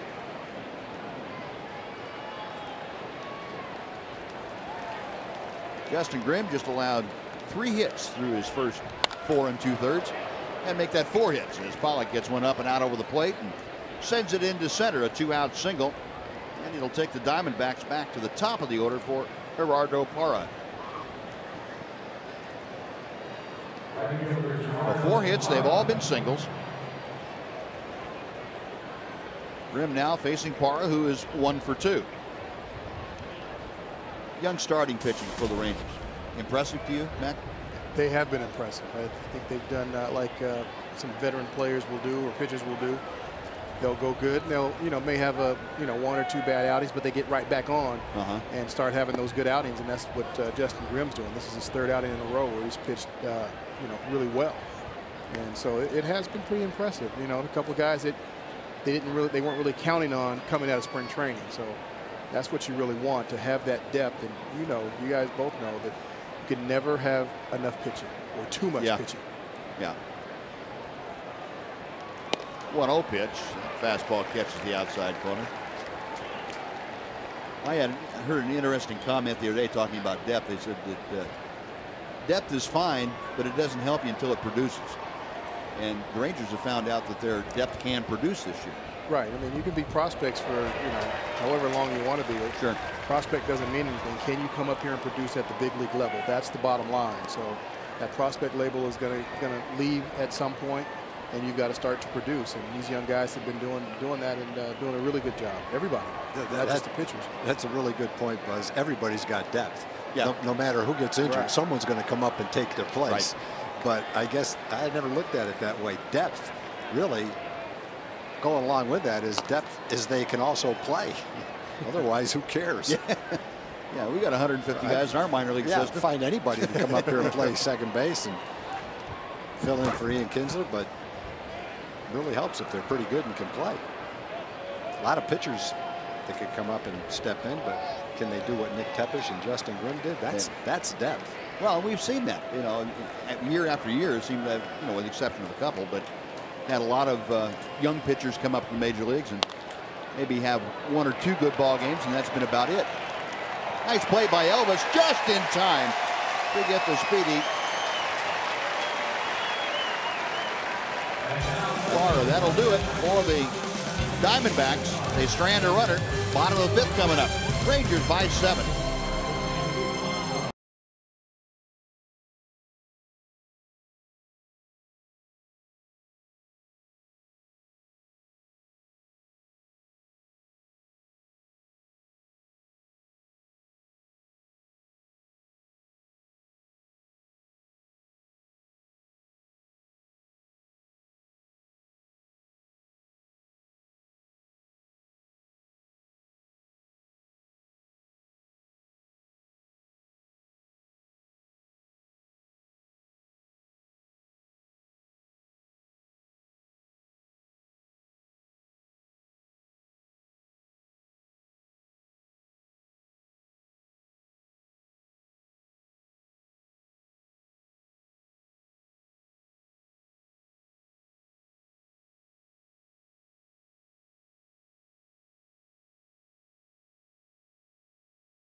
I want to take a look at that nice play that Elvis ended that top of the 5th inning on. He goes to the left, and that's the easy part of it. This is the tough part, making and planning and making a tough, strong throw to get the speedy Parr at first base. Elvis can get to a lot of balls, but this is where range takes over, being able to get the out. That's what constitutes range, being able to make the out, not just getting to the ball, but having a strong arm to finish off the play. Otherwise, it's just a nice attempt. It's Moreland leading off and fouls one down the left field line, back into the seats. It's on. That could be kind of like hitting a drive right down the middle of the fairway and then having your next shot, simple shot, go in a trap. You know, you just really nice drive, they say to guys that do that. Well, nice pickup, but if you don't make the throw, what good is it, right? Exactly. Who remembers it? Up and in to Moreland, and it got him. Came up and a little too far in. Cole Menard, after the home run last time against McCarthy, and Moreland going the other way with the first pitch, came off the plate inside to send a little message, say, hey, don't be hitting that ball out there. And it got too far in. Looked like a glancing blow. I think the catcher took the worst run of it than Mitch did. That hit Montero in 6 different places. I think it hit him in the hand. Yep. You know, catchers are tough. If that happened to me, I would be asking the trainer to come out, take a look at it, rolling around. Catcher just shakes it off, and back they go. Boy, it just comes with the territory. Well, you know, I don't know who would want to be a catcher. I don't know. Jim Sundberg. I'll say this for Sonny Boy. He never went to the training room. He took him off the collarbone, the knee, the ankle, you name it. And he did the same thing. He grinned and bared it right at home plate and never complained. 1-1 the count to A.J. Pierzynski. Some people have accused Sonny of catching without a mask, but you know, like Gerald Ford played football without a helmet. No, I'm not going to go that far. I'll just say that. You already did. I'll just say he's one of the toughest people I ever played with. It'll pop up on the infield. Gregorius handles that, and Brzezinski is retired, 1 away. Poor Sonny. He has no idea what we're doing to him today. Sitting down there enjoying a ball game. Oh, he'll hear about it. We're just looking down, just taking shots at him all day long. Somebody's going to text him. He'll figure it out. He'll hear about it very shortly. We wouldn't do it if we didn't love you, though, Sonny.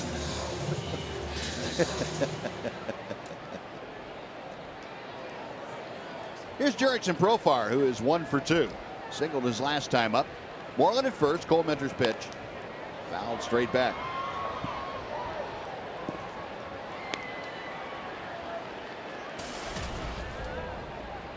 Profar with that average now up to 320. Switch hitter batting from the left side, and most of his at-bats have come as a left-handed hitter.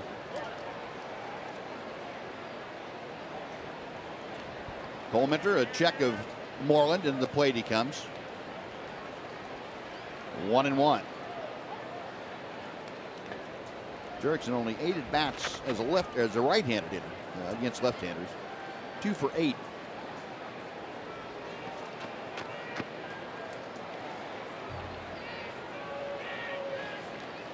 You know, we got a chance to see something today, Mackey. You don't really see all that often. We see Ron Washington talking to guys in the dugout or on the mound when he makes a trip out there. You get a chance today to see there's a base hit for Profar, his second of the afternoon. You get a chance to see Ian Kinsler talking with Leonys Martin about base running, about some of the finer points. Really great to see guys that are not involved in the game, or even that are, passing on the information they've gained through their experience to the younger players. You don't see it as much as I remember it. I mean, maybe it still happens, but I just don't see it like this as much. You know, and just passing on his knowledge to him. Leonys Martin is a base stealer, and Derek Kinsler is a guy who's done, you know, 30-30 a couple of times, and is the Rangers' almost all-time leading base stealer. Diving stop and no play for Prado. Tried to find the handle as he dove for the ball and couldn't come up with it. Everybody's safe. The bases are full. It's got to go as a base hit. A sliced ball off the handle. Sets up an opportunity for Elvis. Prado was scheduled to be the second baseman today, but Eric Chavez looked like he pulled a muscle in his side in his first at bat. Had to come out of the game in the middle of his at bat. Prado switched to third till Pennington came in the game. So it indeed is a base hit. That's an even dozen now for the Rangers today. They only have 1 out in the 5th inning. Elvis still looking for his first base knock. He lined hard to the first baseman Goldschmidt his last time. Base hit center field. Moreland is home. Being waved around third is Profar. He will score without a throw, and the Rangers lead 9-0 as Elvis drives in a pair.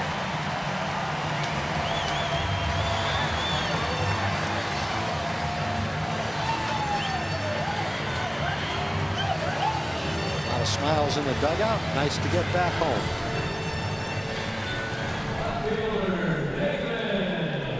First time through, a guy like Holman can be pretty tough. They haven't seen him before. Doesn't throw that hard, but got kind of a deceptive delivery with an off-speed pitch that can be pretty effective.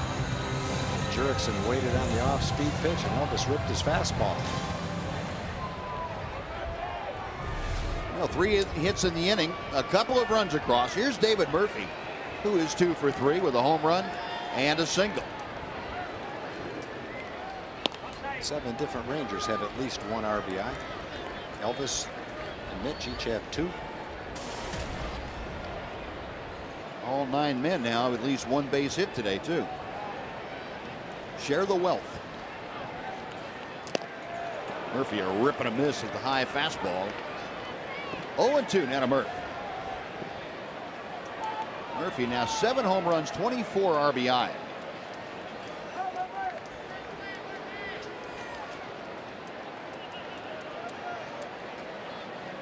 Cole Mentor back to the plate. Couldn't get Murph to climb that ladder. 1-2. Rangers today, see breaking out of that runners in scoring position downturn they were in. 5 for 27 coming in. And Murph just gets a piece of it fouled back. 5 out of 7 today. That's going to win you a lot of ball games right there.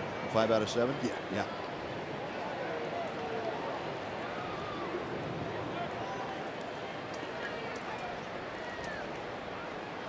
Again, the 1-2 pitch coming.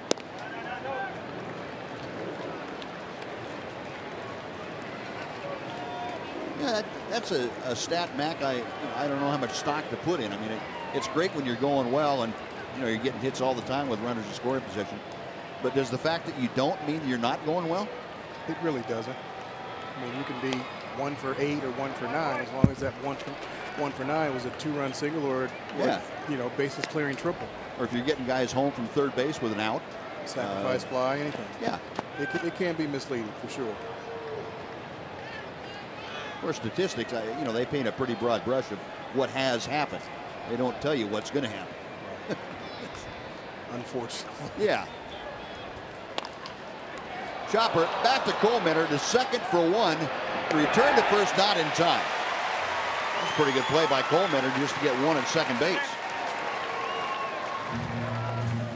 It's time for a Mazda game break. Let's go back to Dana Larson. Dana?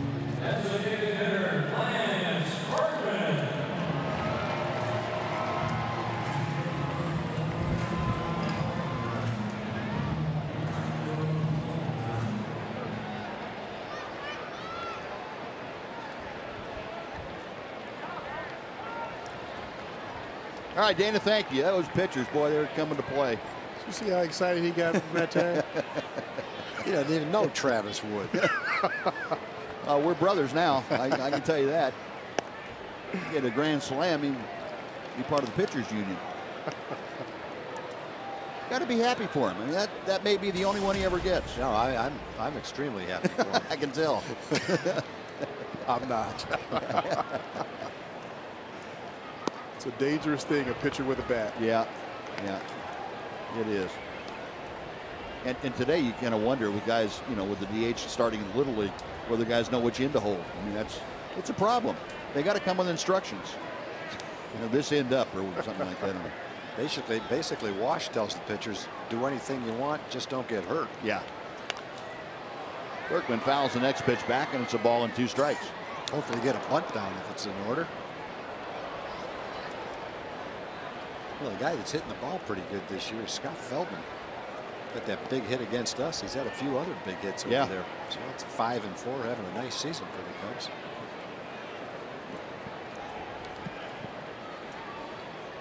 Two runs across, 2 on and 2 out. 1-2 pitch.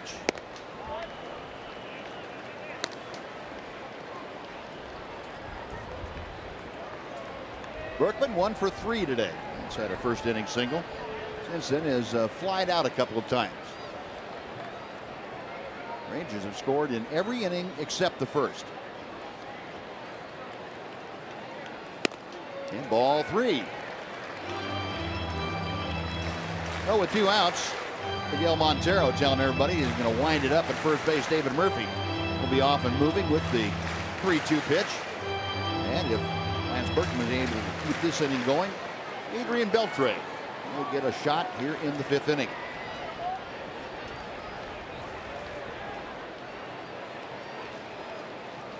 Goldschmidt playing behind Murphy. David on the run, the payoff pitch. Pulled foul just outside of first. And we'll come back and try it again.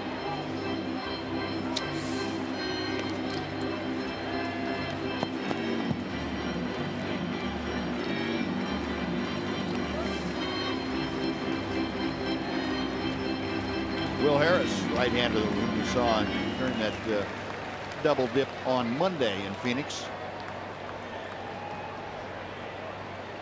Out in the bullpen and loose if needed. Cole Mentor ready. Again, the 3-2 with Murphy on the move. Into left field. Ross started back, now comes on. toward the line, makes the catch. That'll do it. Rangers come up with a couple more runs. They leave 2. It's 9-0 Texas. Mac, thanks for joining us.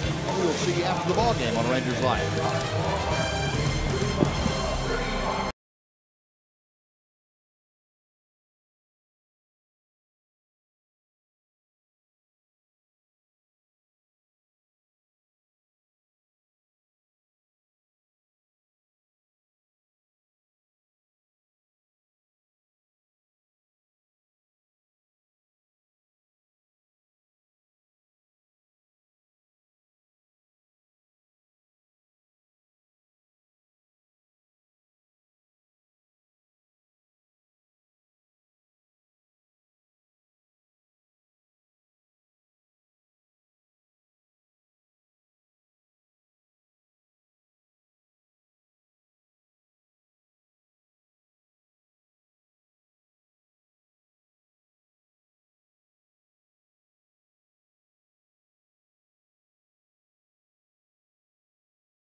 Is brought to you by the all-new Mazda 6.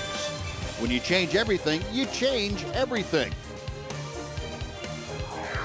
A nice Thursday afternoon crowd on hand here today. They've seen their hometown Rangers explode for 9 in the first 5 innings against the pair of Diamondbacks pitchers started by Brandon McCarthy and Josh Colmenter. Justin Grimm to the hill. He starts off the top of the 6th by firing a strike to Didi Gregorius, the shortstop. Gregorius, Goldschmidt, and Pennington, the first 3 due up. And that pitch just hangs outside. The breaking ball missed. 1-1. Gregorius, a couple of fly balls, 1 to right and 1 to center. Another breaking ball that stays outside. 2-1. The count to Gregorius. Rangers 9 runs on 13 hits. Diamondbacks no runs on 4 hits. And ball 3 misses inside. And Justin Grimm, who came into the inning with very modest 64 pitches used through 5, falling behind Gregorius here. Check swing, it's a strike, and the count is full. Gregorius trying to get aboard to start things off for the Diamondbacks. Paul Goldschmidt, the first baseman. He's waiting in the on-deck circle. I don't think Gregorius likes the ball in. He likes it out over the plate. Profar takes care of the 2-hopper. In the doubleheader, Martin Perez jammed him a number of times. Now he's a left-hand pitcher against a left-hand hitter. Now with 1 out, Paul Goldschmidt coming up. Let's say hello to Jim Knox again. Jim. All right, Buzz, appreciate it. The Fox Sports Southwest Fan Express rolled in this afternoon, courtesy 1310 The Ticket. The Ticket Chicks on hand, also the Fox Sports Southwest Girls on hand. Everybody having a good time. A packed bus, courtesy 1310 The Ticket. And we also have a bunch of guys that skipped work. Was it well worth it? Oh, it absolutely was. I lost a bet. I tried to finish off the Rawson Boomstick all by myself. I got 20 minutes in. 2/3 of the way through, but that was it. Not bad. I think you're halfway there. Not bad. Good, Eric. There you go. Way to go, Eric. All right. Good to have you out here. Appreciate it. Thanks, guys. Buzz. All right, Knoxing. Yeah. Jim will help him finish that, won't he? I think Kurt Dykert feels like he could do it the whole thing in much less than 20 minutes. Once you get to 20 minutes, you're probably running out of steam. You kind of lost the enthusiasm that you had? Yeah. I still like Tom Verducci's line. He thinks that's the best concession item in baseball because any concession item that comes with a piece of luggage with it has to get his vote. That's right. Now Justin Grimm now for the 2nd straight hitters falling behind 3-1. Goldschmidt, the number 3 man, 1 out of 2 against Grimm today. Right-hander to the wide. The 3-1 pitch is on the outside corner. And one thing Justin's done is he has not walked many. He walked 1 against Detroit in 6 2/3, none against Seattle in 6 2/3, and so far 5 1/3. Hasn't walked anybody today. Payoff pitch down the left field line. That's going to be into the corner for extra base. Murphy over to play the care on Goldschmidt. Into second with the 1-out double. First extra base hit of the day for the Diamondbacks against Justin Grimm. You can tell Goldschmidt's a good hitter. He's 8th in the National League in hitting, 4th in home runs, 3rd in RBI. He's got 2 hits today, 2 line drive hits, and a line drive to the right fielder that was caught. He really came into his own last year, and he's getting better this year. Let's take a look at the Ford leaderboard for you here this afternoon. National League rankings for Goldschmidt: 3rd in RBI, 3rd in slugging, 3rd in on-base percentage. He's 4th in home runs and 5th in runners with scoring position average. So Pennington takes the first pitch outside for ball 1. Pennington 1 for 2. And a single in the 4th inning. Came on as a replacement for the injured Eric Chavez in the 1st inning. Chavez, in case you weren't with us, took an awkward swing at an 0-1 pitch against Grimm and pulled something in his right side. Looked like at the bottom of the rib cage, probably no oblique muscle. And he came out of the ball game immediately. Pennington came on and grounded out for him. Yeah, that's one of those things. There was no doubt in Eric's mind that he had done that the second it happened. And when you've done that, and it might have happened to Eric before, when you've done it, you know there's nothing. It's not coming back. It's there, and hopefully it's not as bad as it might be, but if it is, it's a DL trip and probably a month before you're back ready to play. 2-0 pitch. Hard hit to right field, a base hit. Cruz over to field it, and being held at third is Goldschmidt. He had to hold up to make sure the ball went through. So back-to-back hits put runners at the corners with 1 out. And Martin Prado will face Justin Grimm.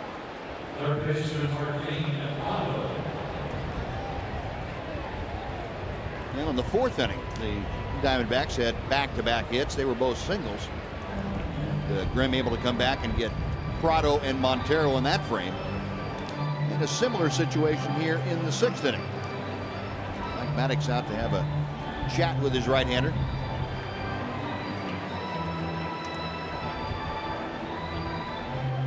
No conference concluded. Mike Maddox back to the Ranger dugout, and back behind the plate, A.J. Pierzynski. Back to the top of the hill is Justin Grimm.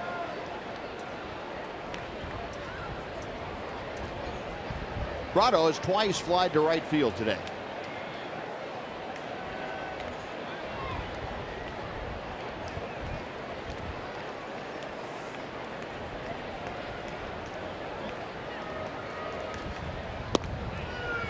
That breaking ball, Prado laying off it, but only because he couldn't swing in it. It's kind of off balance. Pretty good pitch, according to our pitch tracker. The 1-0. Looper to right field. That's going to be in for a base hit. Goldschmidt will score. Into second is Pennington. And Prado, a looping single for the RBI. It's now a 9-1 Ranger lead. Prado just sticking his bat out there and looped it right over Profar's head. Profar, or Prado, I should say, with his 16th run driven in this year.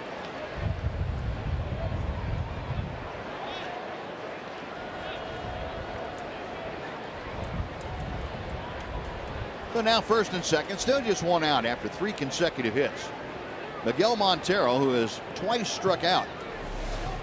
Matter of fact, the only 2 strikeouts that Grimm has recorded today have been Montero. Got him on the fist. He fouls that back to the screen. It's 0-1. Kind of like to have him put one in play, and maybe a reasonably well hit ground ball right at Elvis or right at Jurickson Profar. Michael Kirkman is starting to loosen in the Ranger bullpen.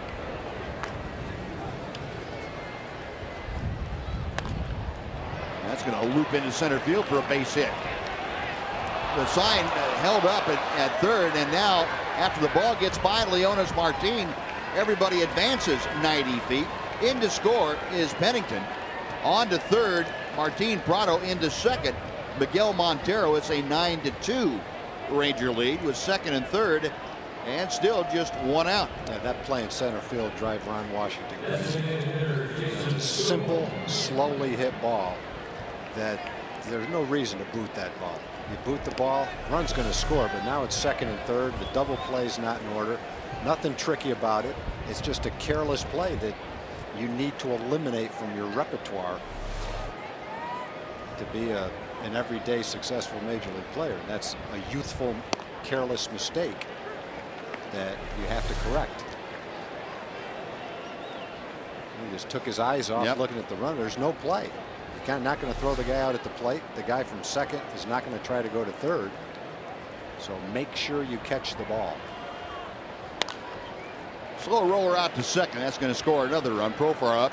Throws out Kubel. In to score is Martin Prado. On to third goes Montero. And it's now a 9-3 Ranger lead. And there's no guarantee that if they're at first and second, he's going to hit that same ball. But if they are at first and second and there is a ground ball, then you get a double play and you're right out of the inning. There's an extra run, and now you've still got a man in third base with 2 outs.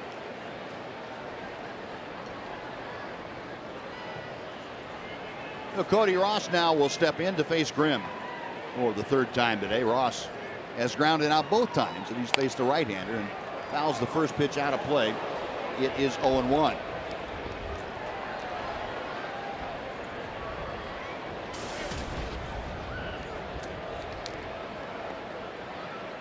Ross, a couple of home runs, 14 driven in. Dustin Grimm trying to close out this 6th inning with no further damage done. Diamondbacks have scored a trio of runs. Swing and a foul tip into the dirt. It's 0-2.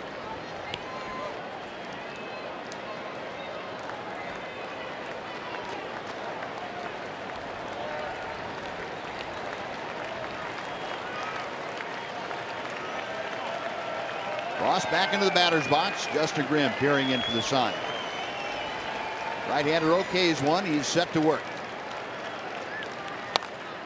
Fouled away down the right side.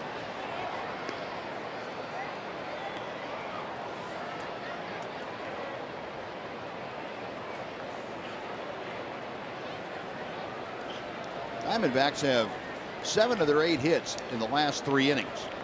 They had 2 in the 4th, 1 in the 5th, and 3 more here. Make that 4 here in the 6th inning. And another foul off the bat of Ross. Justin Grimm had allowed just a first inning single as he retired the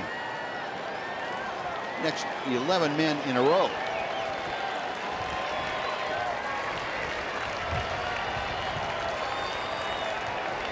Grimm set. And misses low and outside. 1 ball and 2 strikes.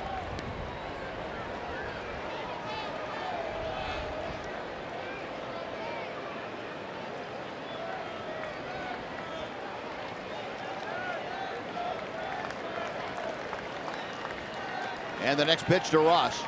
Got him swinging. Good breaking ball, and the 3rd strikeout of the afternoon ends the 6th inning. Diamondbacks come up with 3 runs on 4 hits, an error, and they lead 1. 9-3 Texas.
Slam inning brought to you by Sonic. Today's jackpot is worth $1,600 and dinner for two at Sonic Drive-In. Today, the Rangers are hitting for Jennifer Wooten of Colleyville. And if a Ranger hits a grand slam during the inning, Jennifer Wooten of Colleyville will win $25,000. You can register at any participating Sonic restaurant. The Rangers already with a couple of home runs today, and they will be facing the third pitcher used by Kirk Gibson here this afternoon. It's the right-hander, Will Harris. Adrian Beltre to start things off. Here are the numbers on Harris.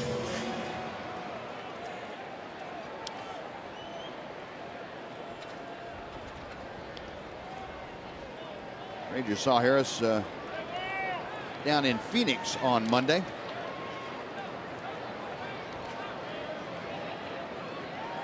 Adrian Beltre goes after the first pitch and scorches it up the middle. Oh, a great effort by Cliff Pennington. It's off his glove and settles in for a single. I didn't think there was any way Pennington was even draw leather on that thing. He almost made the grab. That was hit hard. Didn't have a whole lot of time to react to it. But just the fact that it only rolled a little bit away from him tells you how close he came to snagging it right in the webbing of his glove. Because as a hitter, you go, there's a base hit. Then you see him dive, and you go, oh no, don't tell me. And then you see it go away and go, whew, it is a base hit.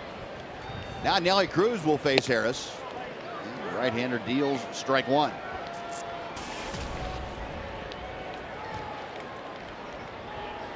Harris worked in game one through an inning against the Rangers. Gave up a hit, had a walk and 2 strikeouts.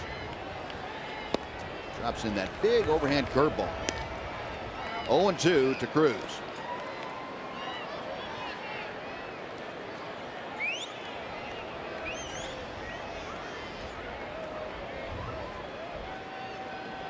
Harris, a belt high set. Double play ground ball and knocked down by Pennington. Still to second for one. That's all they will get after the bobble, and Cruz safely aboard at first base. No, with Cruz now at first and 1 out. Mitch Moreland's coming up. Let's head down and say hello again to Emily Jones. Em? Well, fellas, as you know, for the first time all season, the Rangers have dropped 3 straight games coming into this one. And while they're 5-5 over their last 10, the A's have reeled off winning 9 of their last 10, and the Angels have won 8 of their last 10. Ron Washington offers this perspective. We done lost 3 ball games, and the teams behind us have been on a winning streak. So undoubtedly they catching up. But right now we're in May. All we can do is continue to concentrate on what our job is each and every day. And if we do that, good things will happen. If we start worrying about what's going on with everyone else, then we forget our focus on what we're supposed to be doing. So pay attention, but not too close of attention at this point in the season, right, guys? That's it. That's it, Emily. Be aware, but don't worry. Mitch Moreland at the plate, 1-0 the count. There goes Cruz. The pitch is low. The throw is high, and Cruz in with a stolen base. Montero got rid of the ball quickly, but Cruz with a great jump steals second. And for Nelly, his first stolen base, third stolen base, excuse me, in 4 tries. Not a huge lead, but a good jump.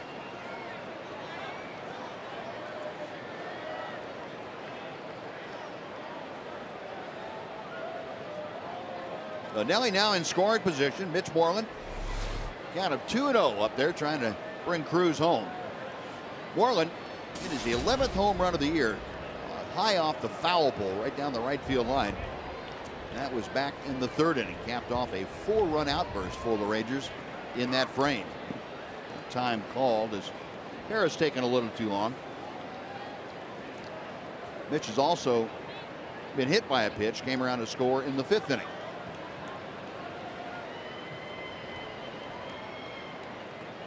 The infield overshift is on with only Prado, the 3rd baseman, remaining on the left side. There's a strike to the knees. And with a runner at second, you force Martin Prado to stay at least a little bit closer to 3rd than you normally would. Normally in an overshift against Mitch, you'd have the 3rd baseman playing about where the normal shortstop hole is.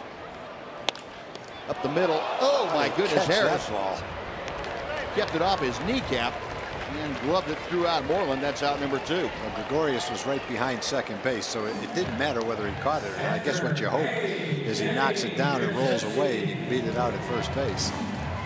Pretty nice catch.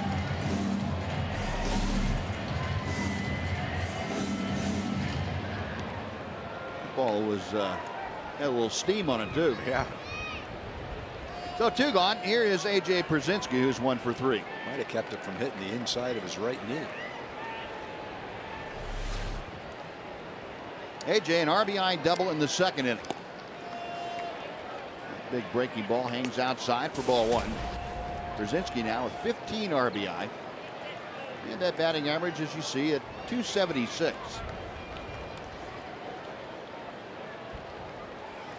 A.J. a 5-game hitting streak now going. 1 ball and 1 strike after the foul ball.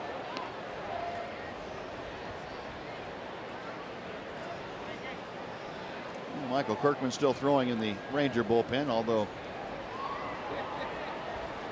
ready, I'm sure, by now. So he's just kind of going along pitch for pitch with Will Harris.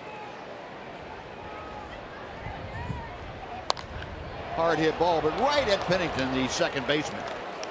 Pulls that right off the turf, and the Rangers are gone despite some hard hit balls in the 6th. No runs to hit, they strand a runner. On to the 7th we go. 9-3 Rangers.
Have at least 1 hit here this afternoon. Home runs for the Texans by Moreland and Murphy. Early outburst. Murphy getting his 7th and Moreland his 11th on this lucky Thursday. And Michael Kirkman now climbing up the hill to take over for Justin Grimm. 23rd game for Michael. 22 strikeouts, 13 walks. Opponents are hitting .313 against him.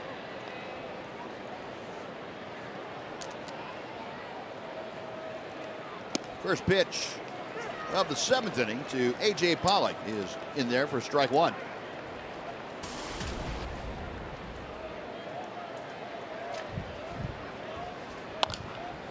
Chopper into the hole. Elvis, long throw, not in time. As the just taking that hop, and that slowed her down enough to allow Pollock to beat it out. Yep, wrong guy hit it. Pollock gets down the line quickly. Center fielder, he can run.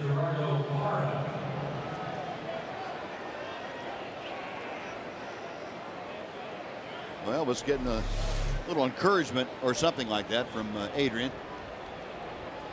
He got rid of it well. Great pick by Moreland on a tough play. But Pollock with excellent speed Just barely beats it out.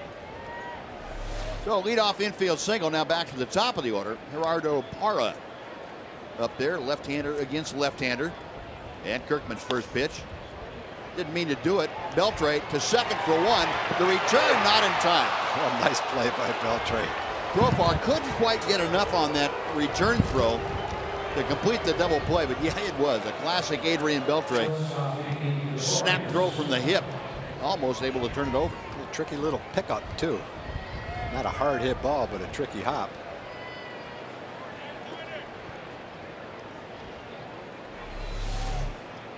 Get a good look at it right here. There's the pickup. There's the quick flip to second. And Parra's a pretty fast runner. Yeah. So they at least made it competitive at first base. One gone now. Here's Didi Gregorius, the shortstop. Up the middle, that's into center field, a base hit. Gregorius got one up a little bit to his liking and bonks it into center field. 2 runners aboard with 1 out. Paul Goldschmidt now, who has singled and doubles in his last 2 at-bats, will step to the plate. Well, not much in the way of hard hit base hits this inning. Chopper to shortstop and a little kind of a jam shot to center field. But you got the best hitter up there now. Guy can do some damage, so try to make a good pitch to him. He's hit the ball hard all 3 times, Paul Goldschmidt. Double, a single, and a line shot right at Nelly. First time up in right field. The Rangers looking for maybe another double play. The Diamondbacks have grounded into 53 double plays this year. That is the most in the National League. Kirkman's first pitch to Goldschmidt. 1 ball, no strikes. Talking the last at bat for Paul Goldschmidt, the Diamondbacks identified him as really the cornerstone, one of the cornerstones of the future of this ball club, certainly as everyday players are concerned. Signed him to a 5-year extension in the spring. Takes that pitch low, and it's 2 balls, no strikes. And with the numbers he's put up, you can understand why. Power. He has certainly had a great month of May. And those 22 RBI for Goldschmidt, the most of his young career in any month. 2-0 the count as Kirkman is ready. 3-0.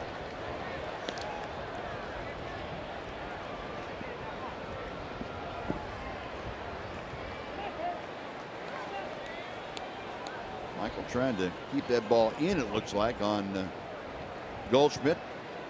Gotta be careful here. He might have the green light. He does, and it's rifled down the right field line and out of play.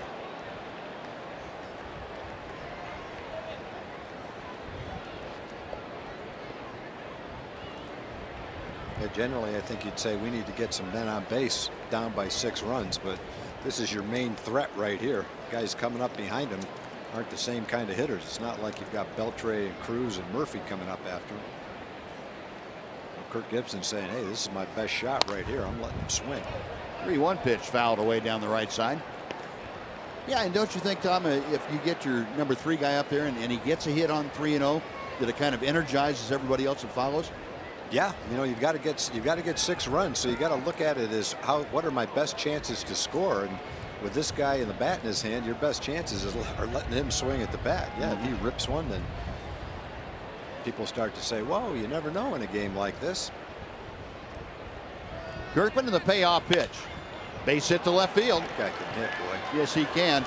Murphy will hit the cutoff man Beltre. In to score from second base is Parra, and it's a 9-4 Ranger lead. And Mike Maddox going to beat Michael Kirkman back out to the mound. Kirkman backing up home plate, and he'll be met there by the Ranger pitching coach and by A.J. Pierzynski. The Goldschmidt first RBI of the day, is 41st of the season. Back-to-back hits here in the 7th inning for the Diamondbacks. We get some action with Neil Kotz loosening in the Ranger bullpen.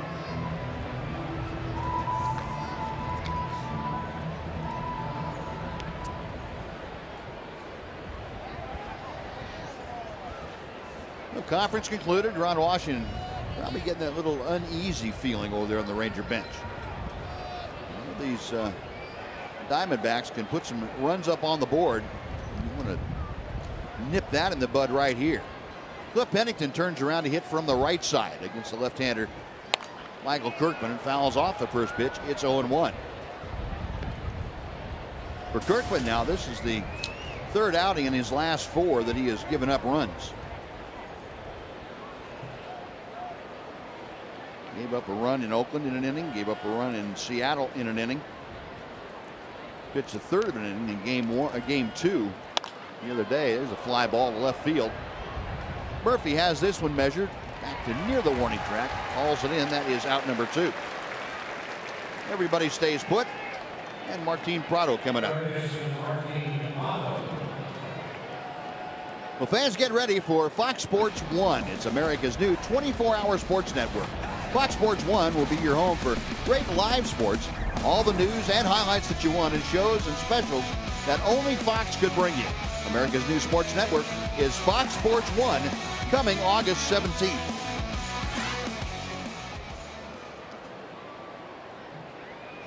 The 2 outs, a run across. Here is Martin Prado, who is 1 for 3.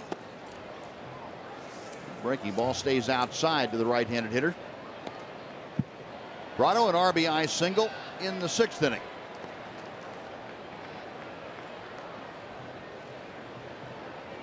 Rangers captain taking a seat out there next to a young fan. Fouled out of play. And the count is a ball and a strike.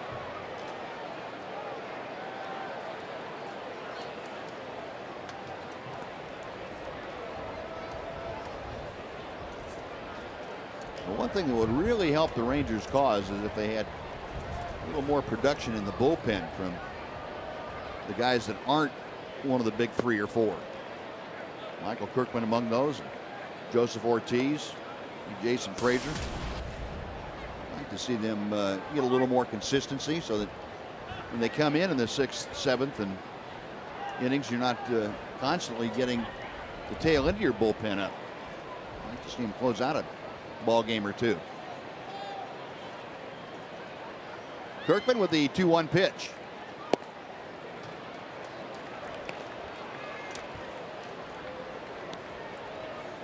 And Prado is able to keep this inning going. Miguel Montero would get a shot at Kirkman or Kotz in this inning.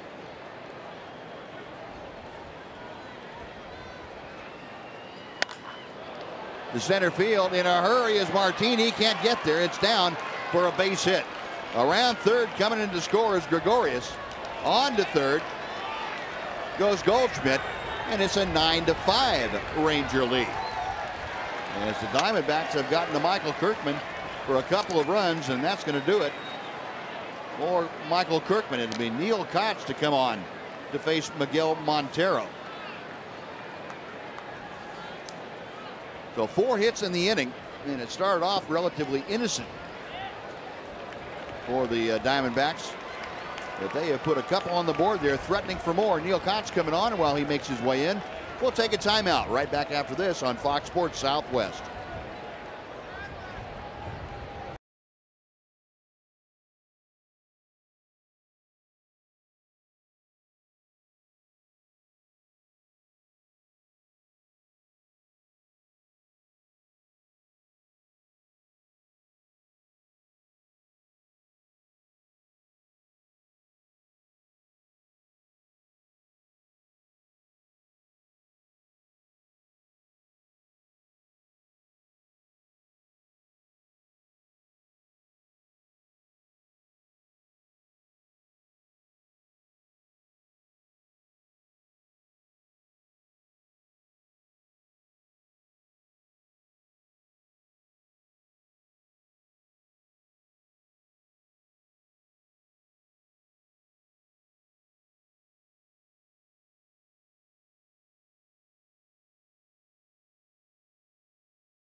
feature giveaways for kids, and this Sunday, June 2nd, is no different. The first 10,000 kids 13 and under will receive an Adrian Beltre growth chart, and that's courtesy of Dairy Max in recognition of June Dairy Month. Get your tickets at TexasRangers.com, or you can call 972-RANGERS.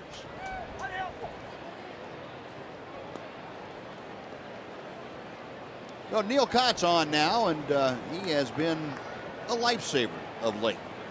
Yeah, what a nice addition. He was lights out in AAA. He just needed a spot. And once he got that spot, he's run with it. He's had 4 outings. Hasn't given up much of anything. He's translated success at AAA and a long work, a lot of work, and a long road back to the big leagues. I'm really happy to see the success that he's having right now. Rip and a miss by Miguel Montero. He's probably throwing the ball as well right now as he did back with the White Sox when he had that big year with the White Sox a number of years ago. Now Neil, a 33-year-old from Lebanon, Illinois. 1-1 pitch. 1-2. And let's go down to Emily Jones. Em? You guys were talking about Neil Kotz. It was funny. One of the writers asked him the other day, do you feel like you're throwing the ball as well as you were a few years ago when you were at the White Sox? And he said a few years ago. That was 8 years ago when that happened. He's like, so it's been a while since I felt this good. 1-2 pitch. Got him swinging. 4-pitch strikeout. Kotz gets the job done on Montero. Diamondbacks come up with a couple of runs on 4 hits and leave 2. Stretch time at Rangers Ballpark. Rangers 9, Diamondbacks 5.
Of the game. It has to be little 4-year-old Drayton. He's a big-time Ranger fan, comes to just about every home game, and he also has been having a chant all game long. What's that chant say, like, Drayton?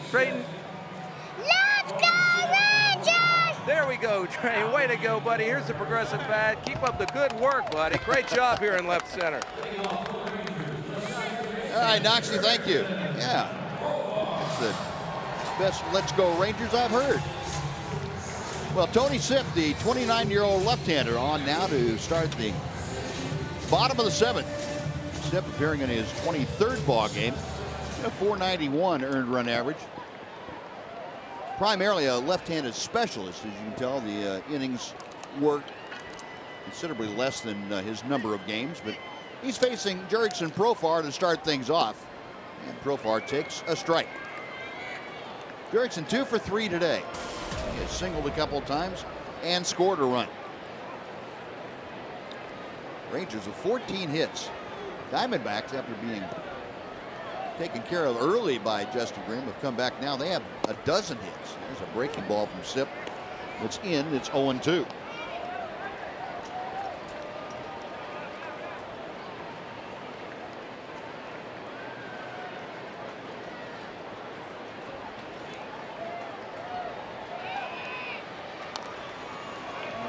Swing and just barely a foul tip, keeping Profar alive. Tony Sipp coming over from the Diamondbacks, I should say to the Diamondbacks from the Cleveland Indians. Part of that three-team trade that saw Trevor Bauer and Matt Albers go to the Indians from the Diamondbacks. Shin-Soo Choo going down to Cincinnati. And Didi Gregorius coming over to Arizona this last offseason. Still 0-2 to Profar.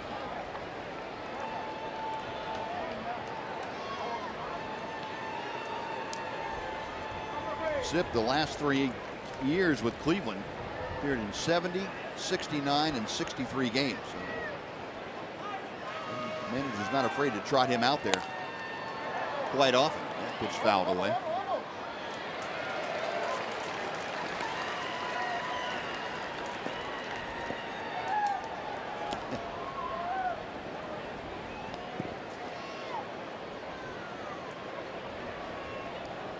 A 9-5 Ranger lead. We play in the bottom of the 7th inning. Sun finally breaking through. The vast majority of the clouds have dissipated. Line drive right center field. That's going to be in for a base hit. Farah had to play it on a hop, and Jurickson Profar with his 3rd hit of the afternoon opens up the Rangers 7th inning. Yep. Time for a Mazda game break. Let's head over to Dana Larson again. Dana.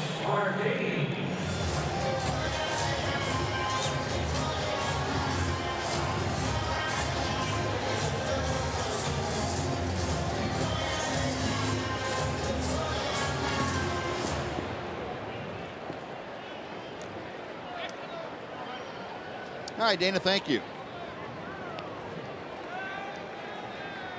Hey, tell Profar, you know, what a good young hitter he is. He took a couple of breaking balls for strikes, then barely fouled one off way out in front of it. Then had a couple of great rips at fastballs and fouled them off, and then waited nicely on a breaking ball and lined it into right field.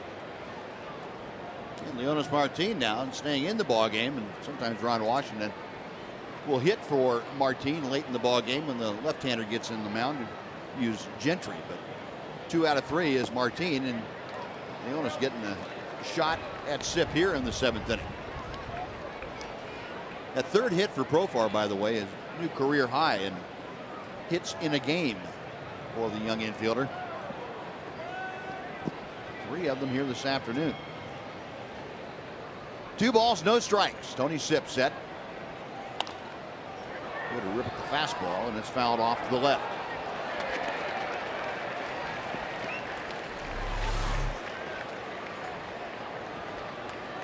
Now we know where Ron Washington gets his signs from. That's it.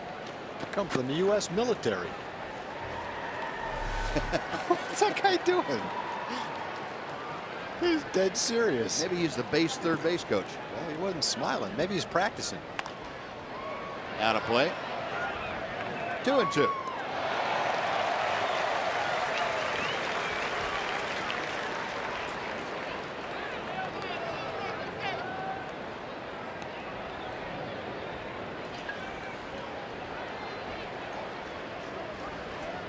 Martin with a couple of hits today now has the average up to 285. Sipp a check of first. And a foul ball by Leonys. Remains 2-2. See Sipp really varying his motions, making it hard for Jurickson Profar to get a good jump against him at first base. This is a pretty good combination for the Rangers with Profar at first and Martin at the plate before you go back to Elvis Andrus. Good speed, a lot of options. A swing and a foul tip out of the glove.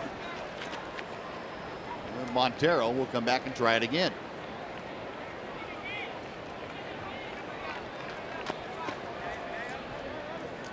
sure Chris Conroy was ever going to let us know what he was talking about.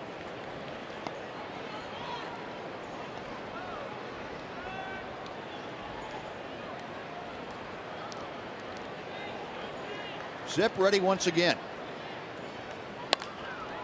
And a pop-up shallow right field.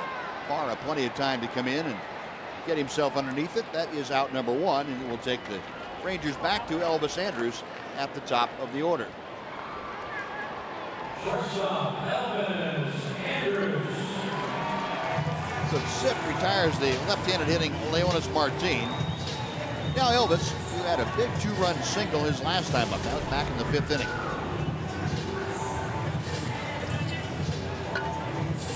Those 2 runs that Elvis drove in, the last 2 that the Rangers have scored.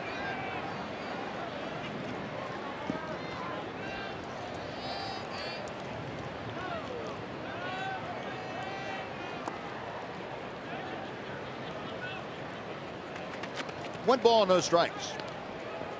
Elvis now with 19 RBI this year. That batting average exactly where it stood coming into play here today at 271.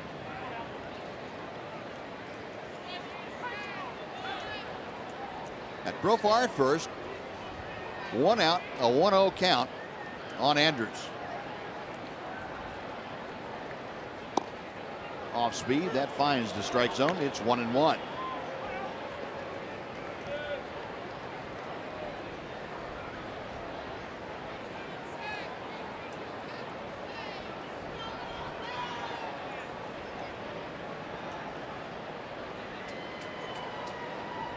Zip nods in agreement. He checks Profar. Elvis fouls it away to the right. 1 ball, 2 strikes. Yeah, Zip's thrown a lot of strikes, but he's had to throw a lot of pitches. 16 pitches, 13 strikes, and 3 hitters.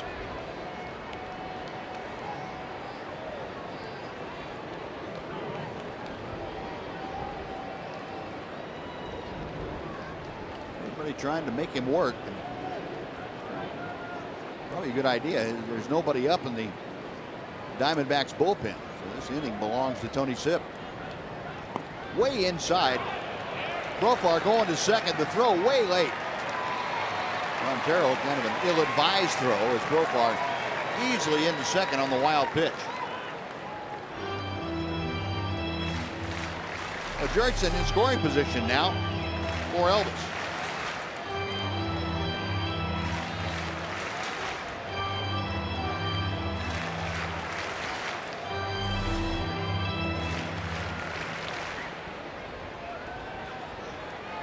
Two and two, the count to Andrus.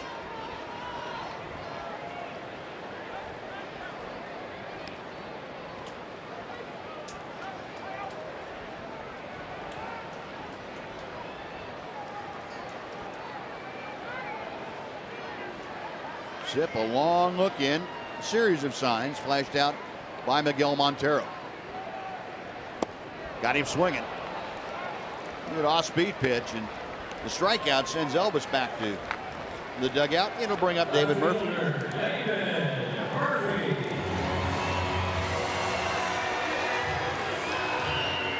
We'll take a look at the AT&T Uverse reverse replay. In the 4th inning, David Murphy facing Josh Colmeter. Just out of the reach of Gerardo Parra into that first row in right field. His 7th home run of the year. Now facing the left-hander Tony Zip, and first pitch is a breaking ball that's wide of the strike zone. Well, Murph now 7 home runs, 24 driven in. And that average at 225.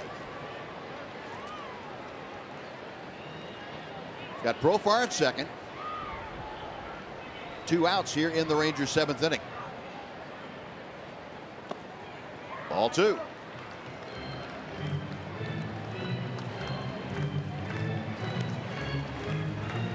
Remember how Murph finished off last year hitting against left-handers. He was up in the top 10 overall in the American League against left-handed pitching.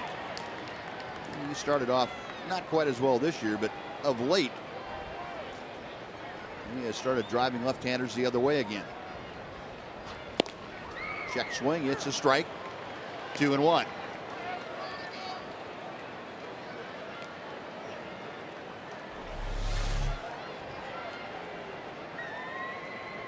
You can tell by the catcher when he catches it and tries to bring it back toward the plate. He didn't think it was a strike. Murphy skies one to center field. Back into his right a little bit. A.J. Pollock puts it away. That'll do it for the Rangers. No runs a hit. They strand one. We're going to the 8th inning in Arlington. The Rangers 9, the Diamondbacks 5. Fox Sports Southwest.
How about Neil Kotz coming in and quickly dispatching Miguel Montero on 4 pitches. A freaky fast delivery of this afternoon. That's something Neil Kotz has been doing the left-handers the entire year, whether it's here or at Round Rock. He has been death on left-handed batters. And he will face one to start off the Diamondbacks' 8th inning, and that will be Jason Kubel, the left-handed hitting designated hitter.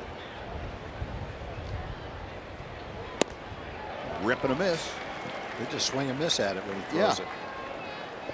Yeah, and no wonder they can't get a hit. Think contact might help? Yeah. Kubel 0 for 3 today.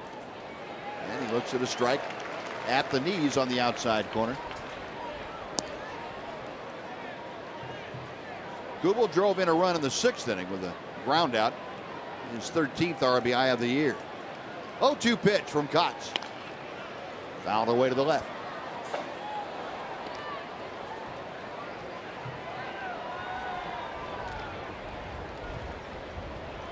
Kubel, of course, a longtime member of the Minnesota Twins. Tanner Scheppers, hard throwing right-hander for the Rangers, getting ready in the bullpen.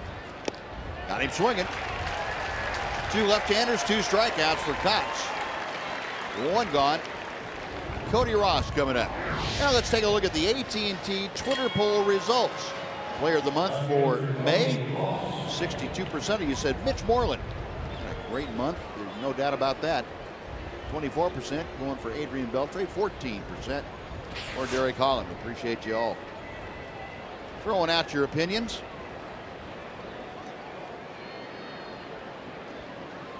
Cody Ross 0 for 3.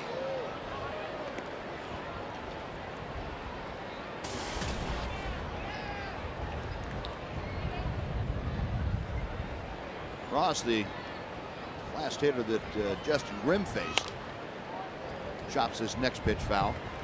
Grimm struck him out with a couple of runners aboard, or with 1 runner aboard, I should say, in the 6th inning after having given up 3 runs in that inning. He extinguished the threat by getting Ross.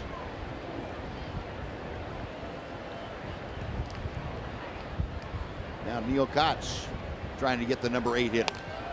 Foul back to the screen. It's 1-2.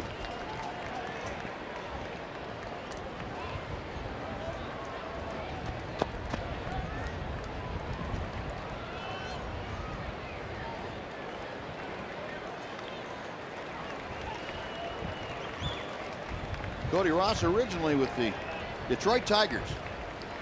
Way back when. Spent some time with the Dodgers. San Francisco. Just inside. Cox not missing by much. It is 2-2.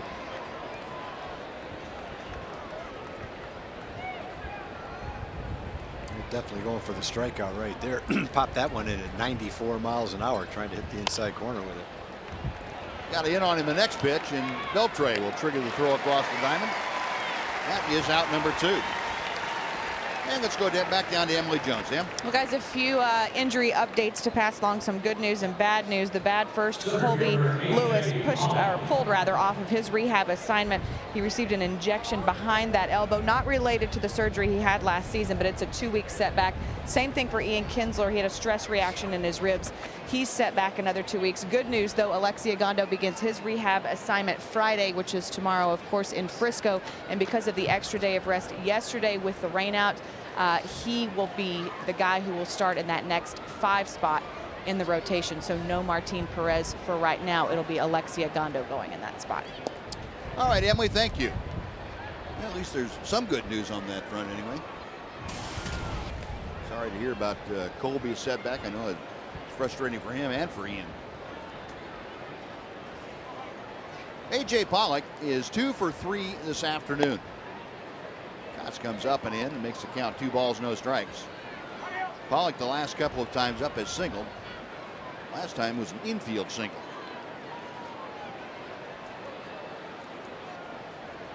Pollock, the young center fielder, a .280 hitter. As Cox comes back to him with a strike.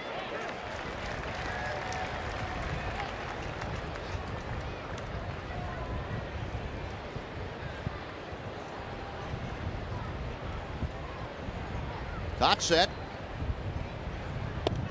A rip and a miss. It's 2-2. Well, Neil Cox would seem to fit right in what Ron Washington likes to have in the bullpen, a guy that can get both left-handers and right-handers out. Yep, definitely. And do it efficiently. And that pitch a little bit low. It's a full count to Pollock. You know, Pollock gets aboard to extend this 8th inning. It would take the Diamondbacks back to the top of the order. Gerardo Parra is waiting in that on-deck circle. Payoff pitch coming from Cox. Off the end of the bat, slowly out towards second. Profar charges and flips on to first. A very quick and efficient 1-2-3 8th inning. Diamondbacks gone at the hands of Neil Cox and company. Bottom of the 8th coming up. Rangers 9, Diamondbacks 5.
Southwest, 10 o'clock is the time. It's Chevy Hometown Kids. It's not about the score, it's about the experience.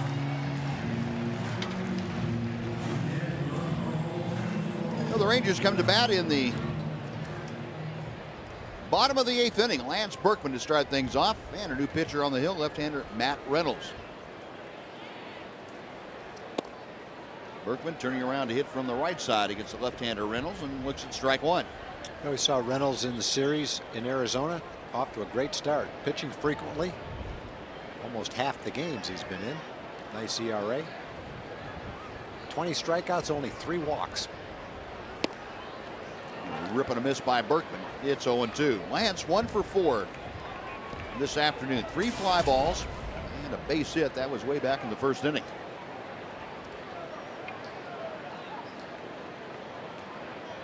Rangers 9 runs on 15 hits. They've committed the only error of the ball game. Diamondbacks 5 runs on 12 hits. They didn't make much noise until the 6th inning. Put 3 on the board against Justin Grimm, then 2 more in the 6th. And out in the Ranger bullpen, left-hander Robbie Ross getting loose.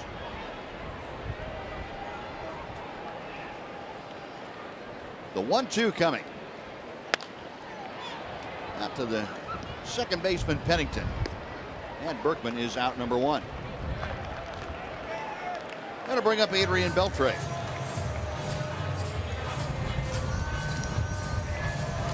And let's go over to Dana Larson. Dana? Buzz, thank you very much. We've got the postgame show Rangers Live presented by Esurance coming up in just a little bit. Join me and Mark McLemore to break this one down as we especially talk about those productive early innings of this game with home runs by David Murphy and Mitch Moreland. We'll have clubhouse reaction and hear from Ron Washington as well, and get set for the Royals to come to town. We'll talk about their struggles and their big hire today, guys. All that coming up on the postgame show.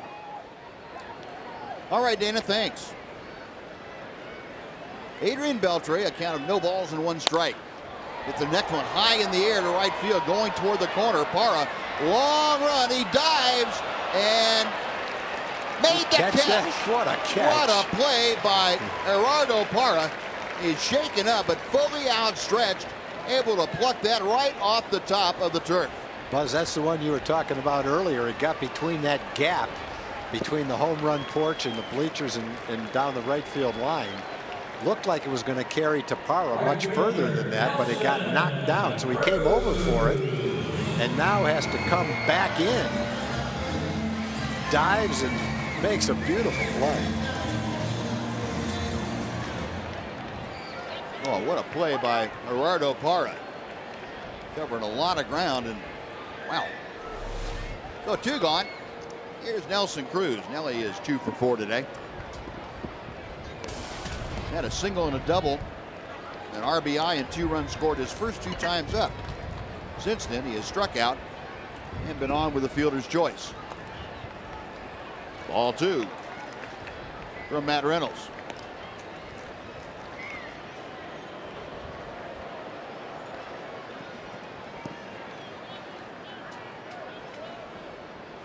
The 2-0 pitch.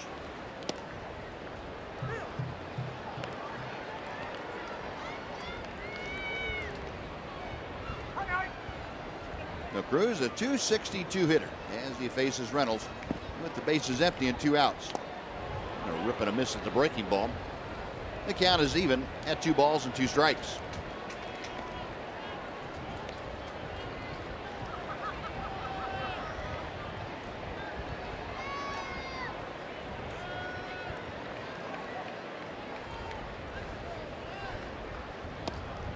And the count goes full. Well, Cruz trying to get aboard if he is able to extend the 8th inning. Mitch Moreland would get a shot at Reynolds here in the 8th.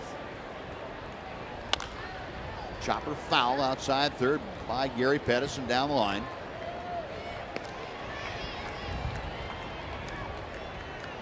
And a young fan will take a souvenir home.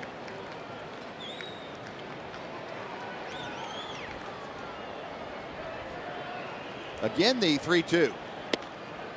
That is a base on ball for Nelly Cruz. Rare walk for Matt Reynolds.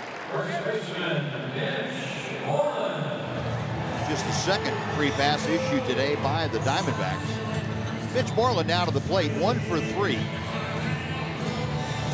hit his 11th home run of the year in the 3rd inning. Really blasted one down the line off Brandon McCarthy. Yeah, that one almost went over the foul pole.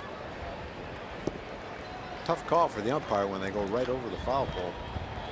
Fortunately, didn't have to worry about it. Smacked off the foul pole.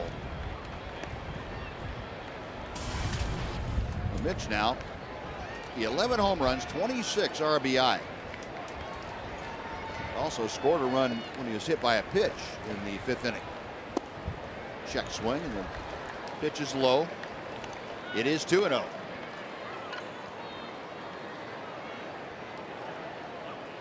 Mitch sitting on something to drive here. What he's been doing against left-handers is driving it to left center field.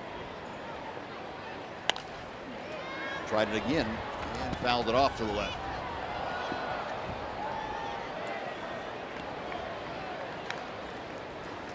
Moreland, remember, started the year 1 for 19 against left-handed pitchers. Since then, he has gone 16 for 42. That's a .381 average.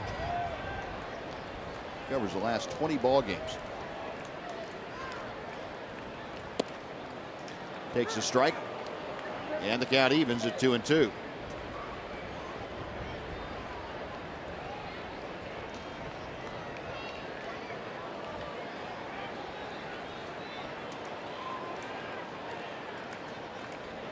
Cruz the lead from first as Reynolds sets. Got him swinging. Moreland gone on strikes. Rangers out in the 8th inning. They strand a runner, and after 8, it is 9-5 in favor of the Rangers. Now, folks, we're sad to report that one of our freelance television community has lost a friend and a colleague this week. Grant Gamble passed away unexpectedly at far too early an age of 34. He's survived by 2 beautiful daughters, Madison and Morgan, his mother Ann, brother Travis, and sister Allison. We will miss Grant's mischievous smile and zest for life and the contributions he made to our broadcasts. Rest in peace, Grant. You will be missed.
Nine to 5, trying to close the Diamondbacks out.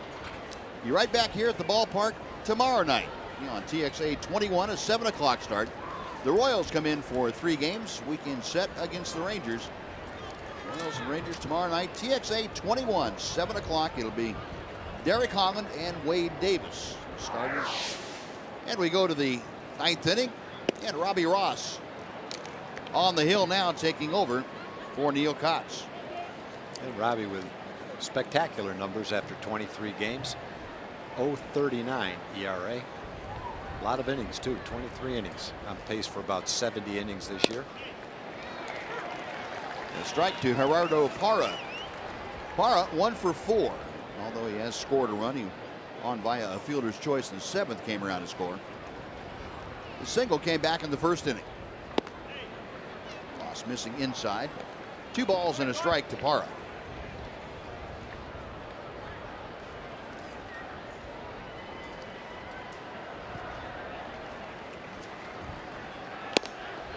Rip and a miss.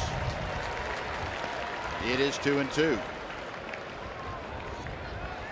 Robbie gave up the game-winning hit in Game 2 of that doubleheader in Phoenix on Monday.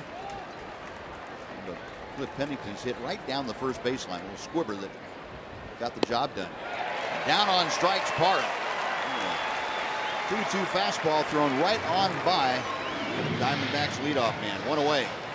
The Rangers have 2 lefties, Ross and Kotz, who are just throwing extremely well right now. A lot of strikes. Robbie's case, a lot cutters. Neil's case, sliders. All their pitches thrown for strikes, going right after the hitters. And boy, they've been tough on left-hand hitters, tough on all hitters for that matter. Here's Didi Gregorius, and he takes a breaking ball that settles in. One of the rare breaking balls you see Robbie Ross throw. Gregorius 1 for 4 with a run scored. A single. And a rip and a miss. He is down in the count. 0-2 very quickly. Last time, the only time this year, Robbie Ross has given up a run. How about you remember when it was? April 11th. Ground ball pulled to the right side. Diving stop by Profar. He throws from an inclined position. Inclined downward.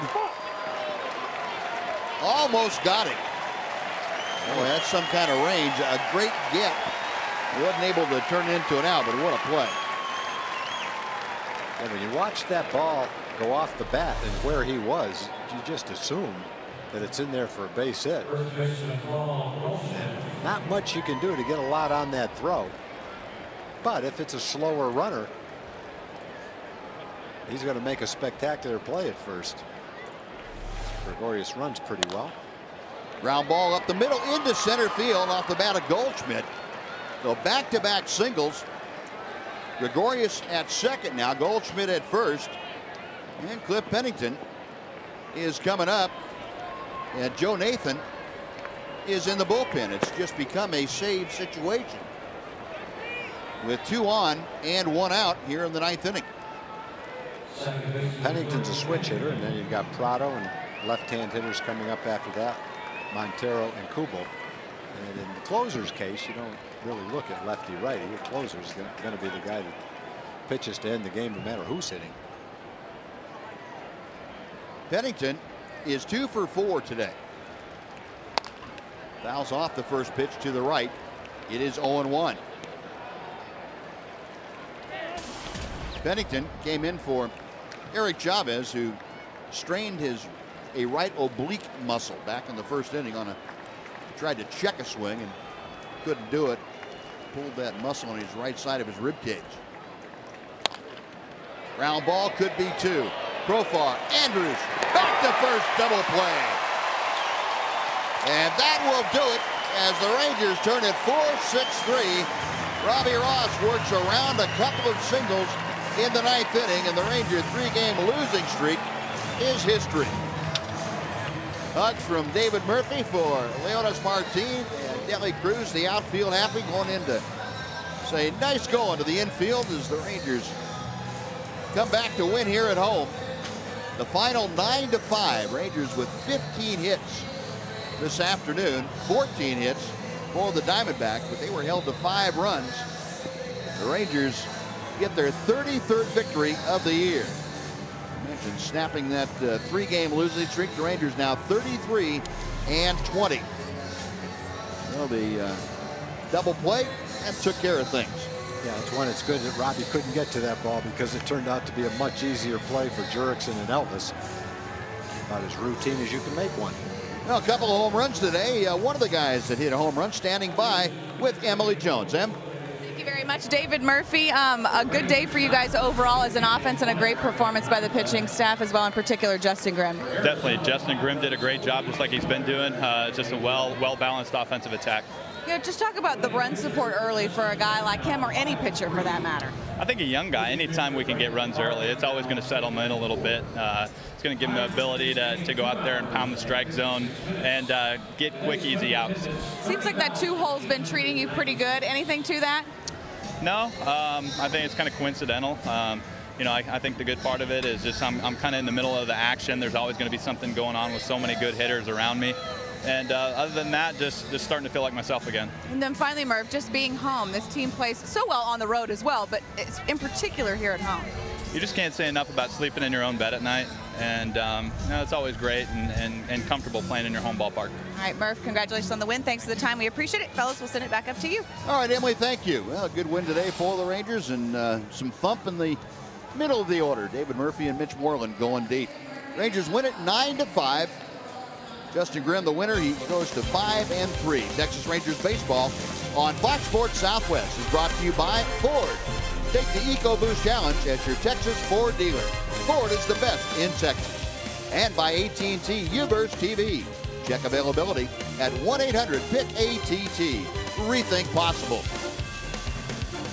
We'll be back to Rangers Ballpark in Arlington. Dana and Mac will be back to wrap things up for you right after this. A 9-5 Rangers win on Fox Sports Southwest.